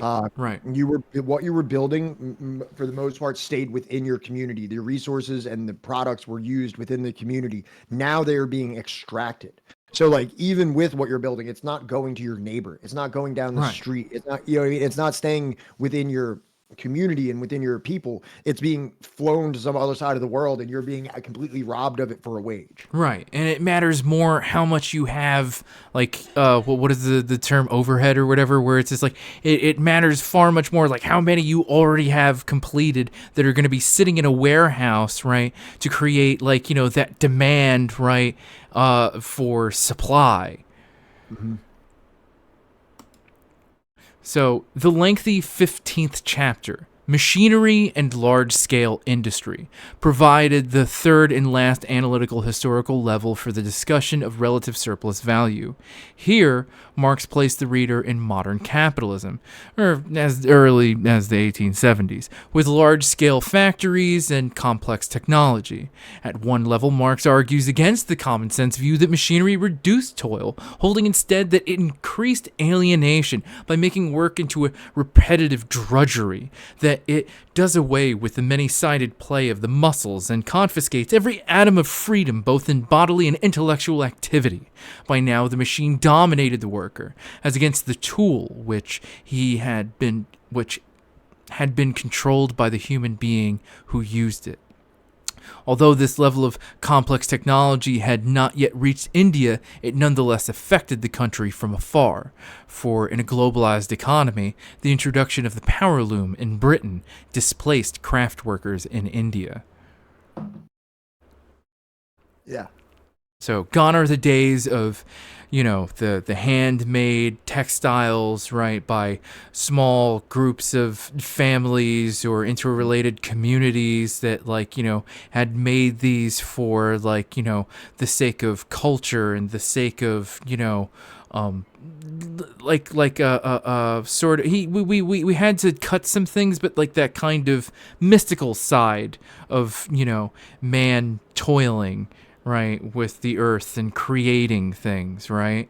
It kind of lost that and is more about, I need this. I want that fashion. Mm-hmm. Absolutely. I want that pretty scarf. Give it to me. Give it to me. Give me your belt. Give it to me. Do you want to take this one? Yep. Marx describes the effects of this process in heart-rending terms. Oh, hiccup. World history offers no spectacle more frightful than the gradual extinction of the English hand-loom weavers. This tragedy dragged on for decades. Finally coming to an end in 1838, many of the workers died of starvation. Many vegetated with their families for a long period on 2.5 Deutschmarks a day. Oh, it turns out that's just $1. That's what that stands for. They're there were coins that stood in place for $2.50. Sorry. Okay. In India, on the other hand, the English cotton machinery produced an acute effect. The Governor General reported as follows in 1834 to 1835 that the misery hardly finds a parallel in the history of commerce. The bones of the cotton weavers are bleaching the plains of India. Here, as in his comparison in the 1850s of the conditions of Irish and Indian peasants, each under the domination of British capital, Marx was stressing not as much the differences as the commonalities of working people's experience under globalized capitalism. So he's pointing out that it's more extreme in India. That, like, sure, in England they're living on $2.50 a day, which is probably brutal. But in India, they're bleaching the bone, or their bones are bleaching the plains of India. But regardless, he is pointing at a common realm of suffering that both of these hand loomer or weavers that these weavers are experiencing.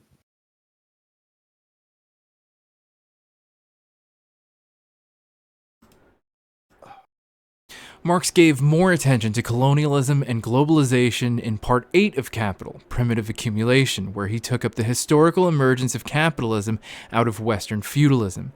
By the 15th century, he writes, serfdom had disappeared in all but name in England, leaving a mass of free peasant proprietors, however much the feudal trappings might disguise their absolute ownership. Over the next several centuries, these formerly unfree but factually free peasants were transformed into formally free but factually unfree wage laborers.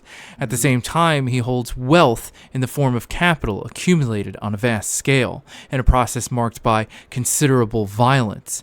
In short, force played the greatest part in these transformations. While he concentrated on the experiences of English peasants, colonialism and slavery formed an important subtext, and perhaps more, one he acknowledges at key junctures. Quote, in fact, the veiled German Verhüllet, if I don't know how to pronounce German, or French dismule, slavery of the wage laborers in Europe needed the unqualified slavery of the New World as its pedestal. So this does actually, feel somewhat multilinear, doesn't it? Very. And also quite dialectic as well. Right. Absolutely. And I think it was Monsieur that, brought up, like, the free peasant, where it's just like, I think this adds a little bit more context to that comment. Excuse me, what would be some good intro books / works on Marxism? So I'm trying to think of for the answer to that as Marxism specifically. I'm trying to think of what would be like the most endearing book in Marxism. Like Johnny already suggested Black Shirts and Reds, which a lot of people consider to be like required reading of sorts. And now that's a very historical topic. Like if you want to learn about historical misconceptions of socialist projects. Now in terms of Leaping Larry has a Google Doc of my own recommended works. I think that would probably be helpful. Sure. Fire away, Larry.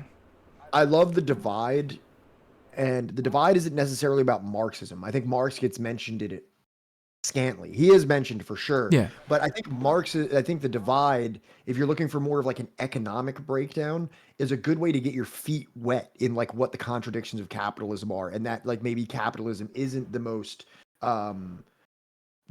beneficial system on earth. I think you'll quickly learn that, and then you can kind of be a little bit more receptive to Marxism. Right. Other than that, like David Harvey is a fine person if you're really looking for like when you're asking for Marxism, David Harvey is probably somebody that's contemporary that can talk about Marxism in economic sense. And then I'm looking at Leaping Larry's things right here. He has Wage, Labor, and Capital, Critique of the Gotha Program. This is all mostly Marx and Engels, which is all great stuff. It's definitely great stuff. Oh, okay. This is the Marx and Engels section. This is another great one. If you're comfortable reading Lenin, Imperialism and State and Revolution are both incredibly important. State and Revolution is like Kollontai. Yeah. Kollontai is amazing. Yeah. If you're really into There's a lot of great stuff in here. You just, for me personally, I got into it with through history. I before I ever got into any of the theoretical dimensions of Marxism, I first needed to learn the history because one, I enjoy history. But for me, when I started to kind of like unravel the misconceptions of history of like what the Soviet Union was, what the Cold War was, what World War II was, the Korean War was, what, you know, things like Guatemala, things like the Middle East, things in Africa, when I started to like kind of unravel the things that I had been taught all my life through these works of history, and like I start figuring out that the Cold War wasn't such a clear cut good guy versus bad guy um, dichotomy. That's when I started to be a little bit more interested in the theoretical.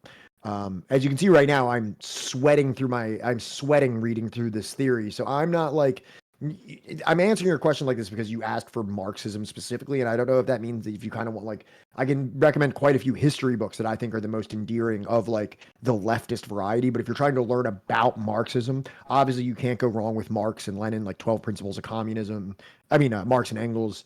And then obviously Lenin is the next progression from that. If you want to read State and Rev and Imperialism, and then I haven't really read a ton of Mao, so I can't really make recommendations there.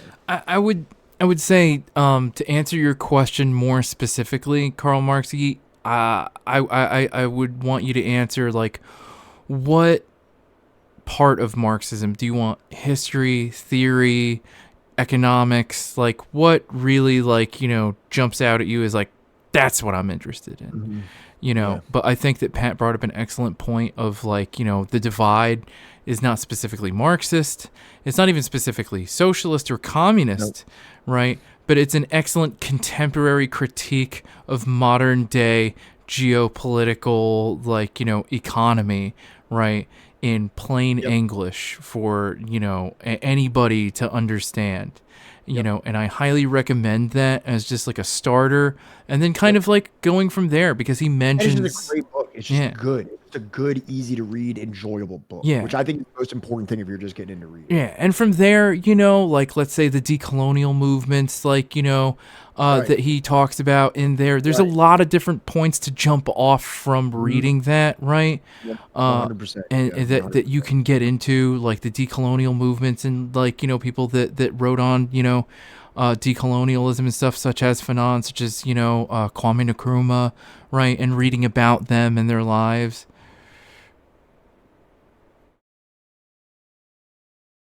There's also you can if you want like theory, I recommend this because Marx never actually directly writes about dialectical materialism, but if you want to understand the philosophy side of things, this is a great starter, right? If you can find this, it's all 3 volumes in one, right? It's by Maurice Cornforth. It's called Dialectical Materialism. I got mine from like a bookstore in India or something. Oh, the red man, white Redskin, White Masks by Glenn Coulthard. Yeah, and that's great. There's also what the fuck is it? This book too. I also recommend. It actually has a foreword by is this the one with Glenn Coulthard in it? Yeah, it's an introduction by Glenn Coulthard called The Fourth World, right? By Manuel. So I recommend that. They said more like a socioeconomic framework, something that can be compared to capitalism as example. Then the divide. Yeah, the divide. Well, but the thing is that the divide will offer a differing, let's just call it a collectivist socioeconomic framework, and it does go into how there was, I'm sorry, like because obviously a socioeconomic framework of socialism has never existed in the world in a unmolested, unagitated, unsieged state. So it's difficult to always just have a comparison of capitalism and socialism and just be like, look, this one's better. But the divide goes into many of the ways in which capitalism is not the like divine blessing that many contemporary Western liberal writers would make it out to be. Jordan Peterson, for example, if you ever hear Jordan Peterson talk about capitalism, like it's the single most beneficial thing that has ever happened to humankind. It is not. Right. So yeah, I would when you say it like that, I would say to divide. I think if you're in our Discord, we have a PDF of it. If you want to just read it for, if you don't want to buy the book, we have a PDF of it that you can read for free. And hopefully that kind of satiates you and you might make a decision if you want to read deeper into the subject or not. Yeah, and I'm sure that, like, if you join the Discord, there are plenty of people in there that are more than willing to recommend you more stuff. If someone can do it, Kim Il-sung, Kim Jong-il have surprisingly easy to read short works discussing important concepts. Yeah, I actually have. Oh fuck, I think I left it in the living room. I'm not gonna go grab it, but like, I would say that for somebody that hasn't. My teacher uses Peterson a lot for explanation. That's really concerning. I think that, like, as much as I agree with you, Leaping Larry, there's also a lot of unpacking and a lot of, like, deprogramming involved with, like, reading Kim Il-sung and Kim Jong-il for somebody if, like, they haven't, looked into a lot about, like, Korea and stuff like that. Which is also why, like, I'm assuming Karl Marx Yeet that, like, if you're just getting into this, I think that, like, learning some, like, basic stuff, right? Like, that's in the divide, it's a really good starter. That's our recommendation. Yep. And I'm sure that, like, you can move on to, like, David Harvey or, like, Michael Hudson, or, Radhika Desai, Samir. Yeah, Samir Amin, would be a great, author for you to read. But let's start you off with something that's, what's the word? Tried and true. Yeah, let's start, walking before we start running. Yep.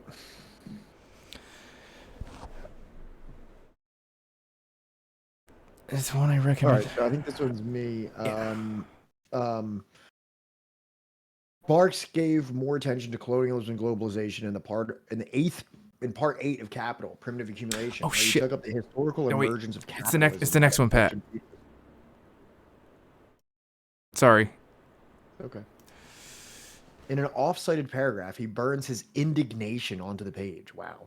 The discovery of gold and silver in America, the extirpation, enslavement, entombment in mines, they yearn for the mines, of the indigenous population of that continent, the beginnings of the conquest and plunder of India, and the conversion of Africa into a preserve for the commercial hunting of blackskins. I don't know how racist that term is, but sorry, are all things which characterize the rosy dawn of the era of capitalist production. These idyllic proceedings are the chief moments of primitive accumulation. Hard on their heels follows the commercial war for the European nations, which has the globe as its battlefield. It begins with the revolt in the Netherlands against Spain, assumes gigantic dimensions in England's anti-Jacobin war, and is still going on in the shape of the Opium Wars against China. So this is an interesting, like, dynamic where he is kind of drawing the line against colonizer and colonized. Yeah, which is something that we are told normally that, like, Marx never talked about colonialism. Appears not to be the case. Seems like we've been lied to. Marx also addressed the issues of globalization, the globalist, and colonialism in a key paragraph from the French edition that was also passed over by Engels.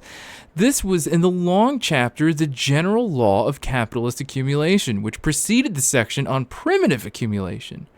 Quote, but only after mechanical industry had struck root so deeply that it exerted a preponderant influence on the whole of national production, only after foreign trade began to predominate over internal trade, thanks to mechanical industry, only after the world market had successfully annexed extensive areas of the New World, Asia, and Australia, and finally, after a sufficient number of industrial nations had entered the arena, only after all this had happened, can one predate the repeated self-perpetuating cycles, whose successive phases embrace years and always culminate in a general crisis, which is the end of one cycle and the starting point of another. Until now, the duration of these cycles has been 10 or 11 years, but there is no reason to consider this duration as a constant. On the contrary, we ought to conclude on the basis of the laws of capitalist production, as we have just expounded them, that the duration is variable and that the length of cycles will gradually diminish. Now tell me, chat, does that sound at all relevant to anything that's been happening in the last 20 years?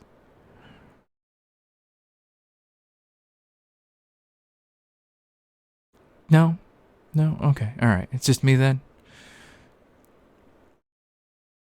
Just a tiny. Do you want to enlighten us? Just a tiny bit. Just a tiny bit, Larry. No booms and busts, of recent memory that anyone here can say that, like, oh yeah, no, my family was personally afflicted by. No, nothing of that sort. So, continuing, as to the English, he emphasizes that the English East India Company both plundered India and organized the infamous international opium trade. Nor does he spare Massachusetts, whose anti-slavery stance he had so admired in his Civil War writings.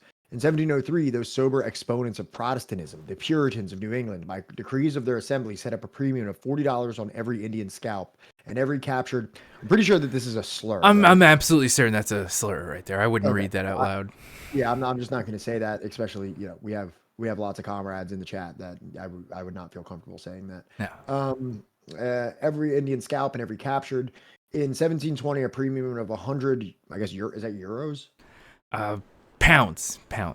That's a pound. Okay, that's a pound. Sorry. No, you're good. It's all. Yeah. It's all fake monopoly money to me.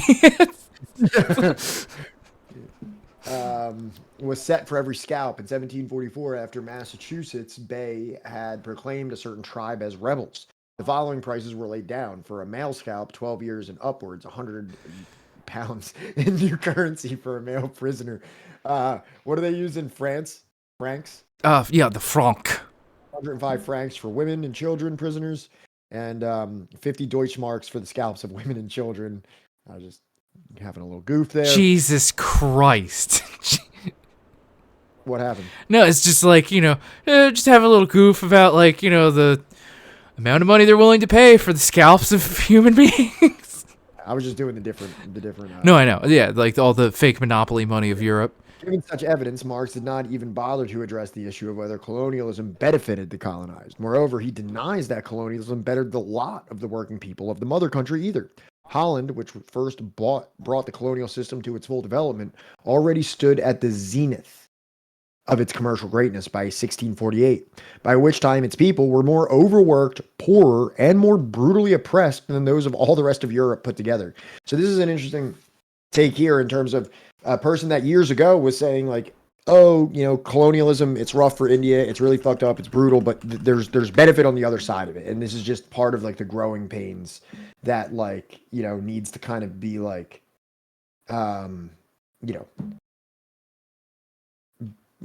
what happened? Oh, nothing. Apparently your volume was too low. I'll just put it up all the way. I don't know. Is it better now? Were you... I guess, yeah. I'm sorry. Please continue, Pat. Okay. Yeah. So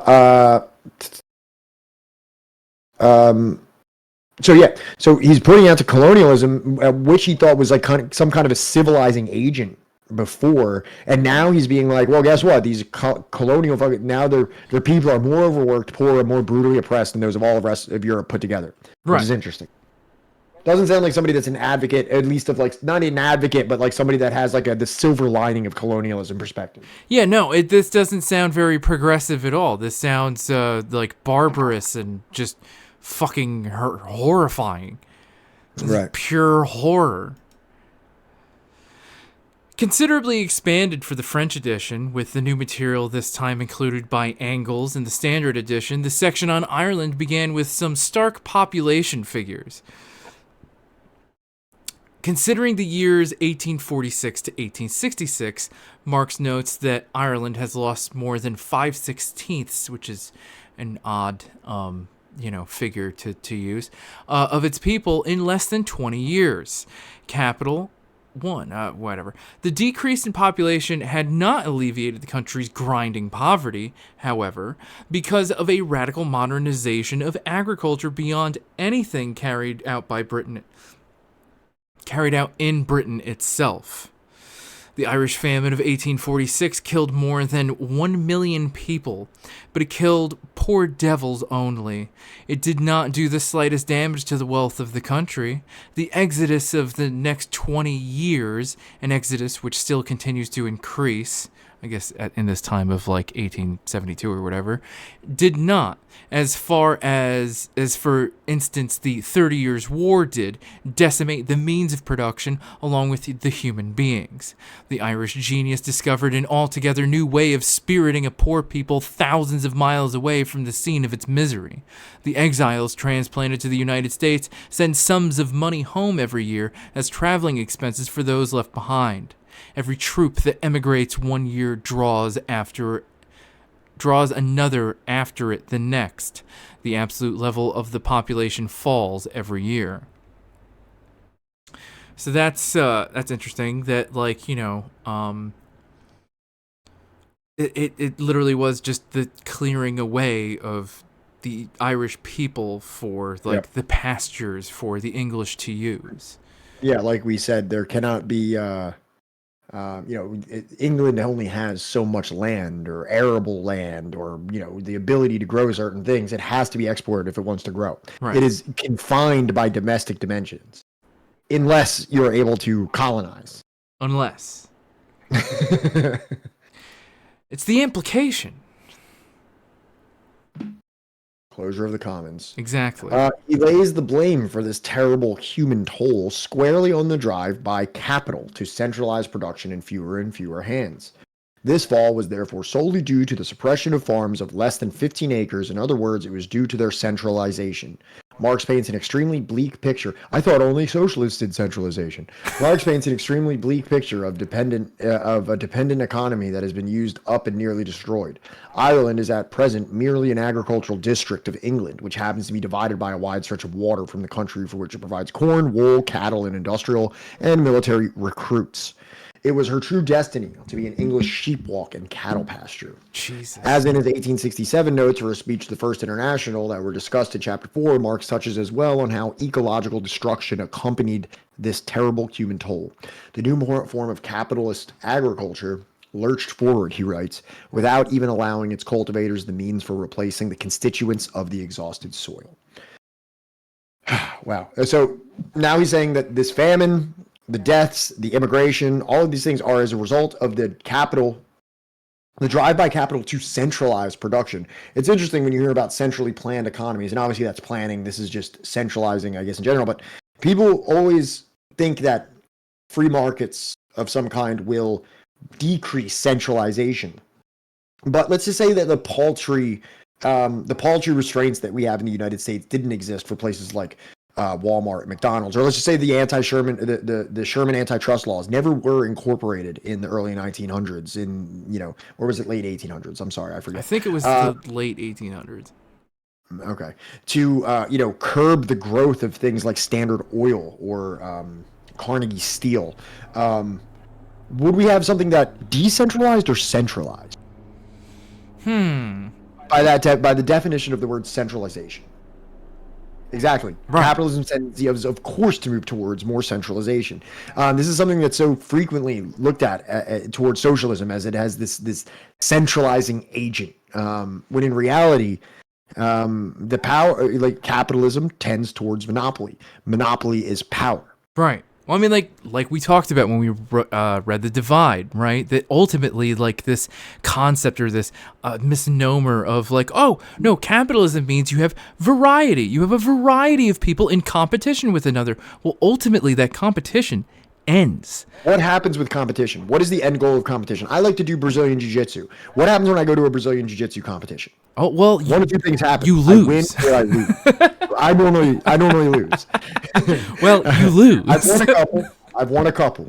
Okay, I don't want this to don't think that I'm sweet. All right, But yeah, exactly. This is, competition. They say competition's good, but competition has a specific end to it, which is someone being the winner.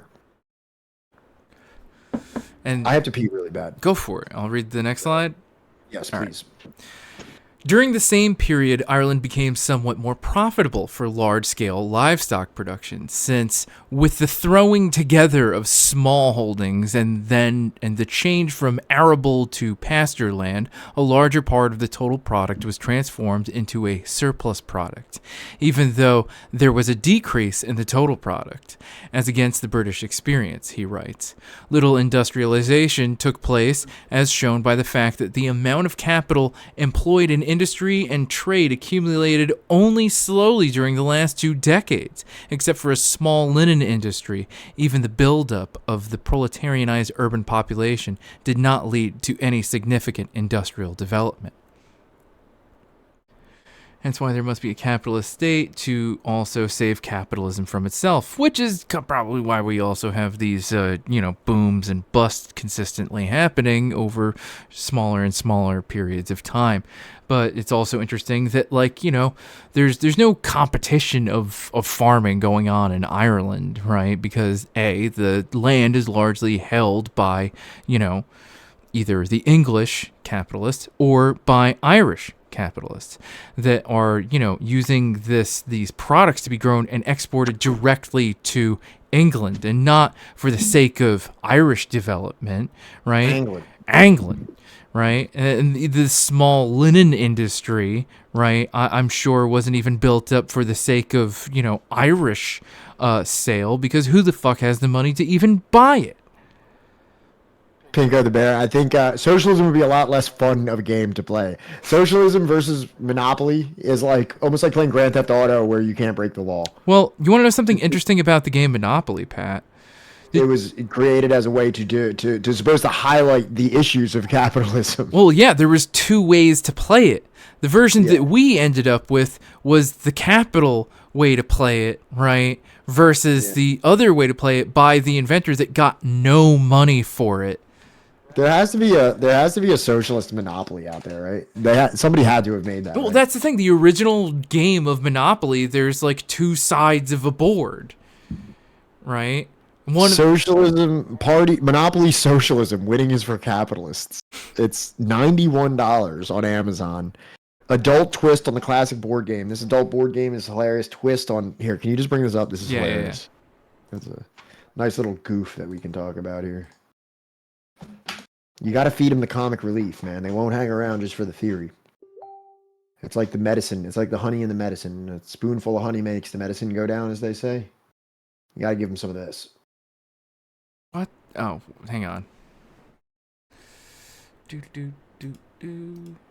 Nope, that's not it. Nope, that's not it. Duopoly, because socialism is for losers.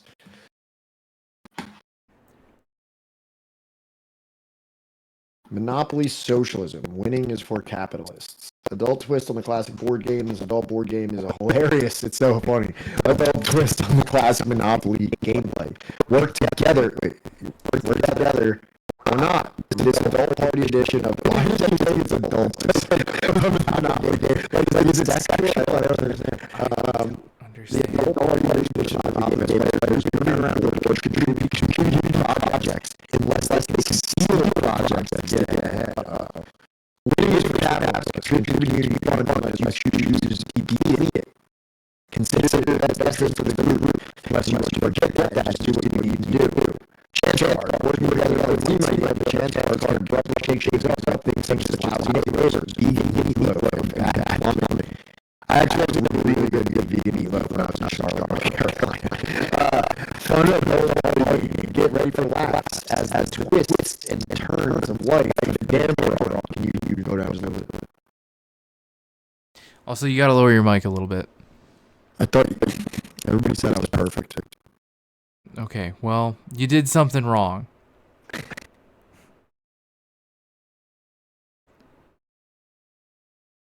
I don't think there's anything wrong with it. Is there something wrong with my mic? No, you're fine now. It's fine now.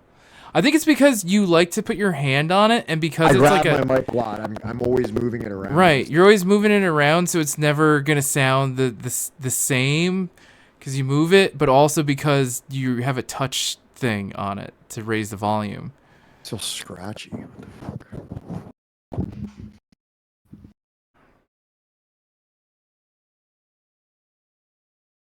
Really, because it sounds clear on my end. Could it be an OBS thing? How? It literally is just picking up the Discord audio. Wait, I just thought of something. Hang on. Okay. Yo, what's up, y'all? What's up? I think I turned you up like the other day and I never turned your volume back down. Wow, dude. So you sabotage me. You make me look like I don't know what the fuck I'm doing here and I got shitty mics. When in reality, you sabotage my internal settings. Fuck me. God damn it. That game. Maybe one day we'll get this and we'll play it on stream. Me, That you, would be great. me, you, and my girlfriend and your wife. That would be great. That would be amazing. Would you guys watch that if one weekend or a Friday stream or something? Maybe when I have my basement dungeon completed and I have like the whole couch streaming set up, we'll like set up an overhead cam with like another view of like us and we'll play it.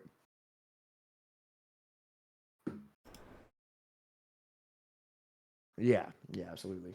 And it's funny too that they have to put in here like, or you could steal. It's like, you can do that in regular Monopoly too, and people do. Like you cheat and steal in regular Monopoly. I mean, you're not supposed to, but yeah, you can. I don't know why TikTok is not working for me right now. I was trying to pull up the TikTok of somebody explaining it, but... Huh. Is it connected to your Wi-Fi? No, it just gives me this little robot doing a frowny face. Did they ban TikTok in the US already? So what you're saying is it can connect to the Wi-Fi. All right, well, my wife says it's definitely not banned because she's on it right now, as usual. She heard that. All right, I'm sorry. All right, let's move forward. Okay. We had our fun. We had our fun. All right, we read this one, right? Yeah. I think so, yeah. Is this new material added for the French edition? In this new material added for the French edition, Marx also pointed to the possibility of revolution.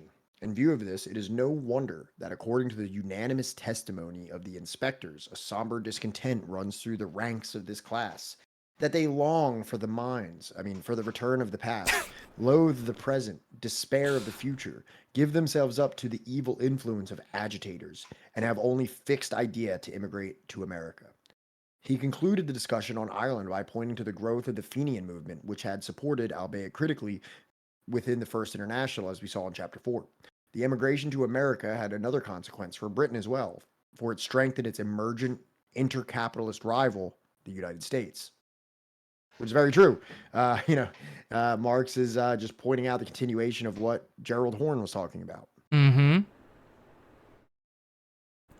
Marx gives the issues of race and class greater attention in The Working Day, a chapter of nearly 80 pages that examines the lengthening of the working day that had accompanied the rise of capitalism, as well as the counterattack by organized labor with a shorter working day as its central demand.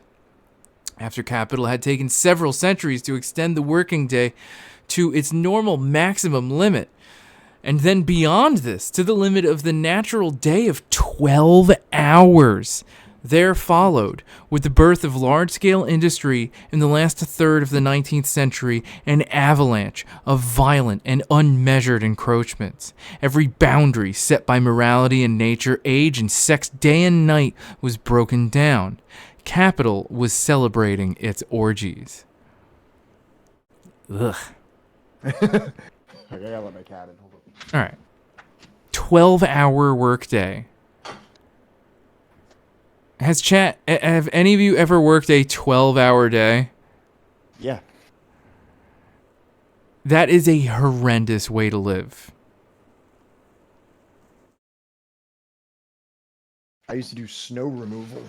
I've done snow removal for almost that long. When I was a residential electrician, there were some jobs where it's just like we were there for like 12 hours a fucking day. So 14 to 17 hours as a limo driver. That God sounds wild. damn. Hell nah. Dude, stop. Do you want to read this one? Yes. In this context, the rise of capitalism represented stark retrogression rather than progress for the working people. In addition, he writes, where the liberal concept of human rights was formal and abstract, a shorter working day constituted a substantive achievement for working people. In the place of the pompous catalog of the inalienable rights of man, there steps the modest Magna Carta of the legally limited workday, which at last makes clear when the time which the worker sells is ended and when his own begins. For if they were working 18-hour days, 6 or 7 days a week, how indeed could workers exercise their civil rights in a meaningful way? 16? It's kind of hard to it's kind of hard to recognize your rights when you're literally only conscious waking hours is spent working.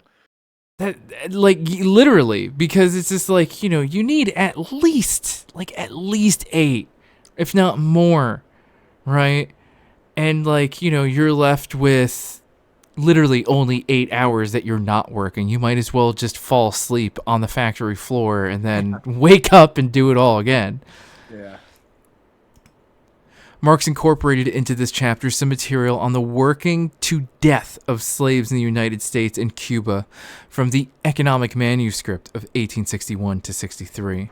However, the vast majority of the text of The Working Day cannot be found in the 1861-63 draft, for it was written sometime after Marx had finished that long early draft of Capital, probably not until 1866. In comparing the finished book to the draft, Dunayevskaya, I'm probably mispronouncing the fuck out of that every time, argued that the Civil War and its impact on British labor was decisive, not only for the creation of this chapter, but also for the reorganization of the text of Capital, Volume 1, as a whole. In Capital, as opposed to the earlier drafts of his Critique of Political Economy, Marx made the voices and struggles of working people present in theory in a new way, while also leaving aside the long debates with other theoreticians that compromised the part of the 1861-63 manuscript published only posthumously as theories of surplus value. This is what Haymarket Affair was about. Winning the 8 for work, 8 for waking life, and 8 for sleep. When I was at Leftward Books in New Delhi, they had a sign up 8 for work, 8 for sleep, 8 for reading. Yeah. I like very much. Yeah, I like 4 for work, 8 for sleep, and then 8 for I forgot. I don't know, like eating or something, or 8 for eating? Yeah, just 8 hours of eating. That's my ideal day. I like to eat slowly and enjoy my meal. I like to cook it at home. I like to, 8 for Fortnite. Yeah, 8 for Magic the Gathering for me. 8 for watching streamers. I'm really thinking about making another channel for me playing Magic. Because I play Magic enough, I might as well just bullshit with people while I do it. Is anybody in here interested in watching me play Magic the Gathering online? Are you going to interact with chat while you play? Yeah, for sure. All right. I like to... Yeah, sure. All right, well, stay tuned. Apparently, there's a couple people in here that would watch that. So apparently, Pat's going to have a spinoff. Stay tuned. I thought it would be me that was going to have a spinoff first, but yeah, by all means, man. What would your spinoff be? Probably playing Star Wars video games. Damn, what? That sounds sick. Are we both not doing a political spinoff? Like because that would be like cheating on each other. Like like, non-political, like make like do like Magic or Star Wars. I'm not gonna lie, it would kind of feel like cheating, and I would kind of be like, I kind of wish that I was doing this with Pat instead. I know. Hey, you're welcome to come hang out while I play Magic. Johnny, let's make a spinoff real quick before you get started.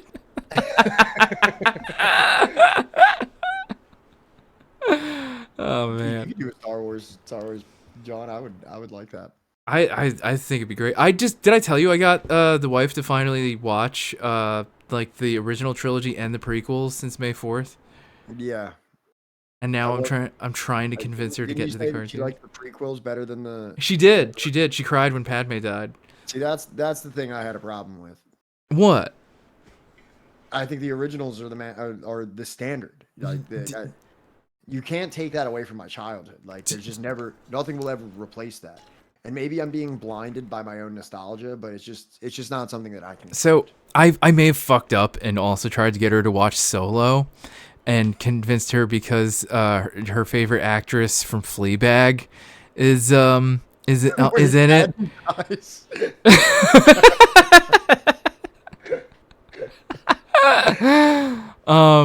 So I tried getting her to watch Solo. She made it probably less than 10 minutes in and was like, please turn this the fuck off. It was the like, what is it, like Lady Proxima or whatever, the giant puppet coming out from the water talking, and she's like, please turn this off right now. I can't. I'm not doing this. Solo, the Solo movie. I mean, I thought that, like, Don Glover, being Lando, and like the actress from Fleabag, would have been enough for her to see past a lot of its flaws, but it was a fun romp. Is this one me? I think so. Yeah. In its beginning pages, Marx refers explicitly it refers explicitly to the voice of the worker. For the first time, the chapter has two warning protagonists: the impersonal, self-aggrandizing power of capital and the working class, especially the British workers, who sacrificed so much to oppose the American slavery during the 1860s. After recounting the long and ultimately successful struggle by British labor in the 1840s for the 10-hour day, he concludes, the establishment of a normal working day is therefore the product of a protracted and more or less concealed civil war between the capitalist class and the working class. Since the contest takes place in the area of modern industry, it is fought out first all in the homeland of that industry, England. The English factory workers were the champions not only of the English working class, but of the modern working class in general, just as the theorists were the first to throw down the gauntlet to the theory of the capitalists. Dude, there's just a whole... Yeah, I know. I shouldn't have even started it, but like, luckily, we're at the end. Yeah, how many do we have left? This is it. Right here. Take us home, Johnny. So, by 1866, the 8-hour day was on the agenda. As to the impact of the Civil War on the labor inside the United States, Marx makes a dramatic assertion. In the United States of America, every independent workers' movement was paralyzed as long as slavery disfigured a part of the republic. Labor in a white skin cannot emancipate itself where it is branded in a black skin. However, a new life immediately arose from the death of slavery.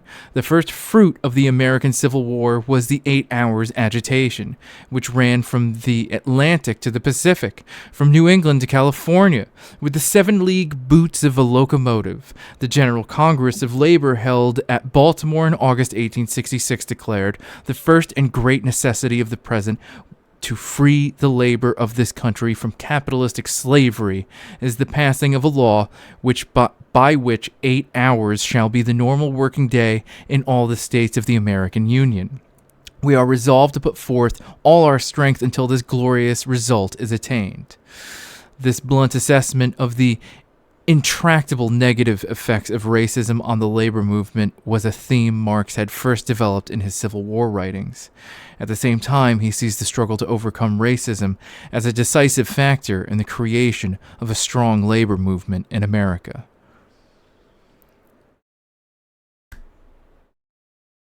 Clap.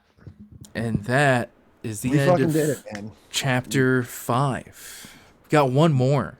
One more reading of this book. So the next one, or I don't even have the book up here with me. It's downstairs. Before we head off to the next chapter, I do think it's interesting the relationship between the Irish fleeing the famine after the U.S. Civil War that would take up a lot of, like, the space and labor right, of the recently freed, slaves, right, as they would be just pushed further down under the Irish, right, as the Irish would become Fenians in the U.S., right, and fight for the 8-hour Labor Day, right, and because of that 8-hour Labor Day, right, I think it could be made that, like, that it led to the rise of the sharecropper. Not that that wasn't already a fate awaiting the recently freed slaves, but, it's something to consider, Wait, is Idan Sankara someone in our chat, or did that just get typed out? What is that? I have no idea. Idan Sankara. I loved this chapter. It reaches all the way back to Marx to smash. Oh, that's the emoji. That's what Oh, okay. I did. Did you get the emote? No, I didn't. Okay, all right. Making sure it wasn't fucked up on my end. Shout out to that though. Shout out to Idan Simpson and his emote.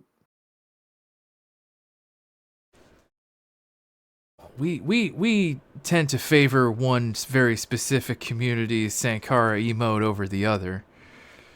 Whose is that? I don't. Oh, that would be Rob's. Oh, which is his? Is that this one that I'm Yeah. seeing right now? Yeah. Oh, okay. That one is. It's What's that one perfect. called? What's that one called? I think it's just TRS Sankara. It is called that. Okay.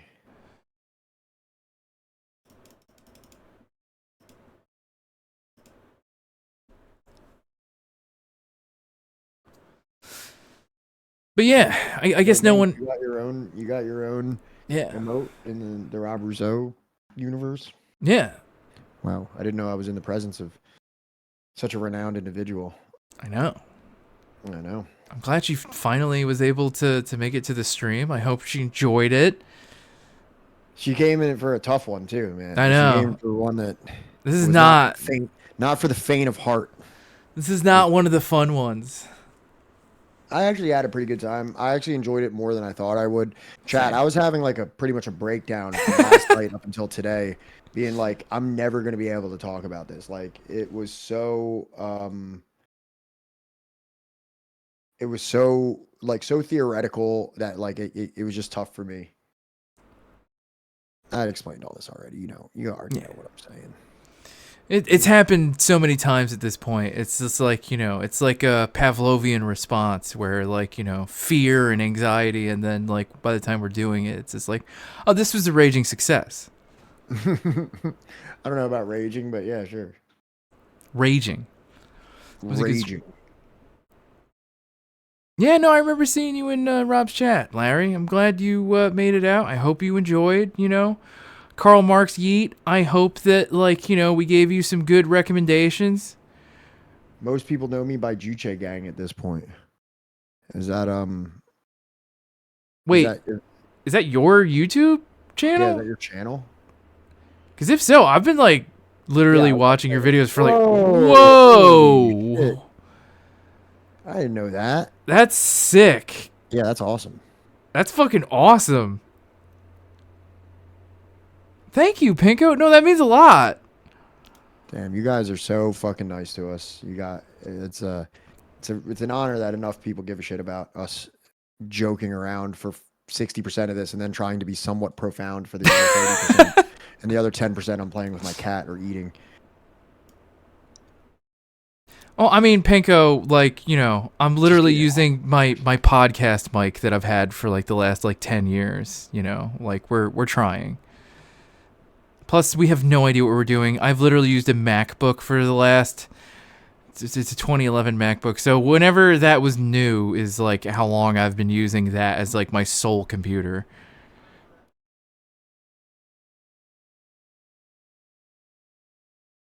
Yeah, that half serious, half not is the way. Already better than my teacher. Well, we'll try and, put you in the right direction at least.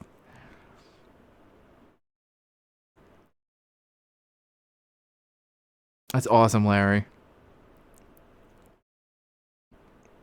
I'm surprised we actually made it so far into the playlist that I have for stream that we have gone past MF Doom and into Russian circles.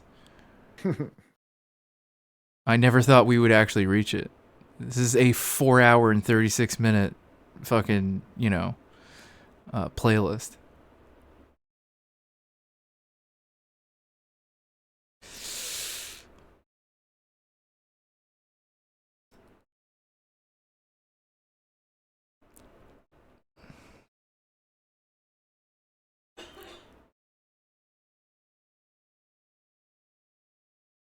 All right.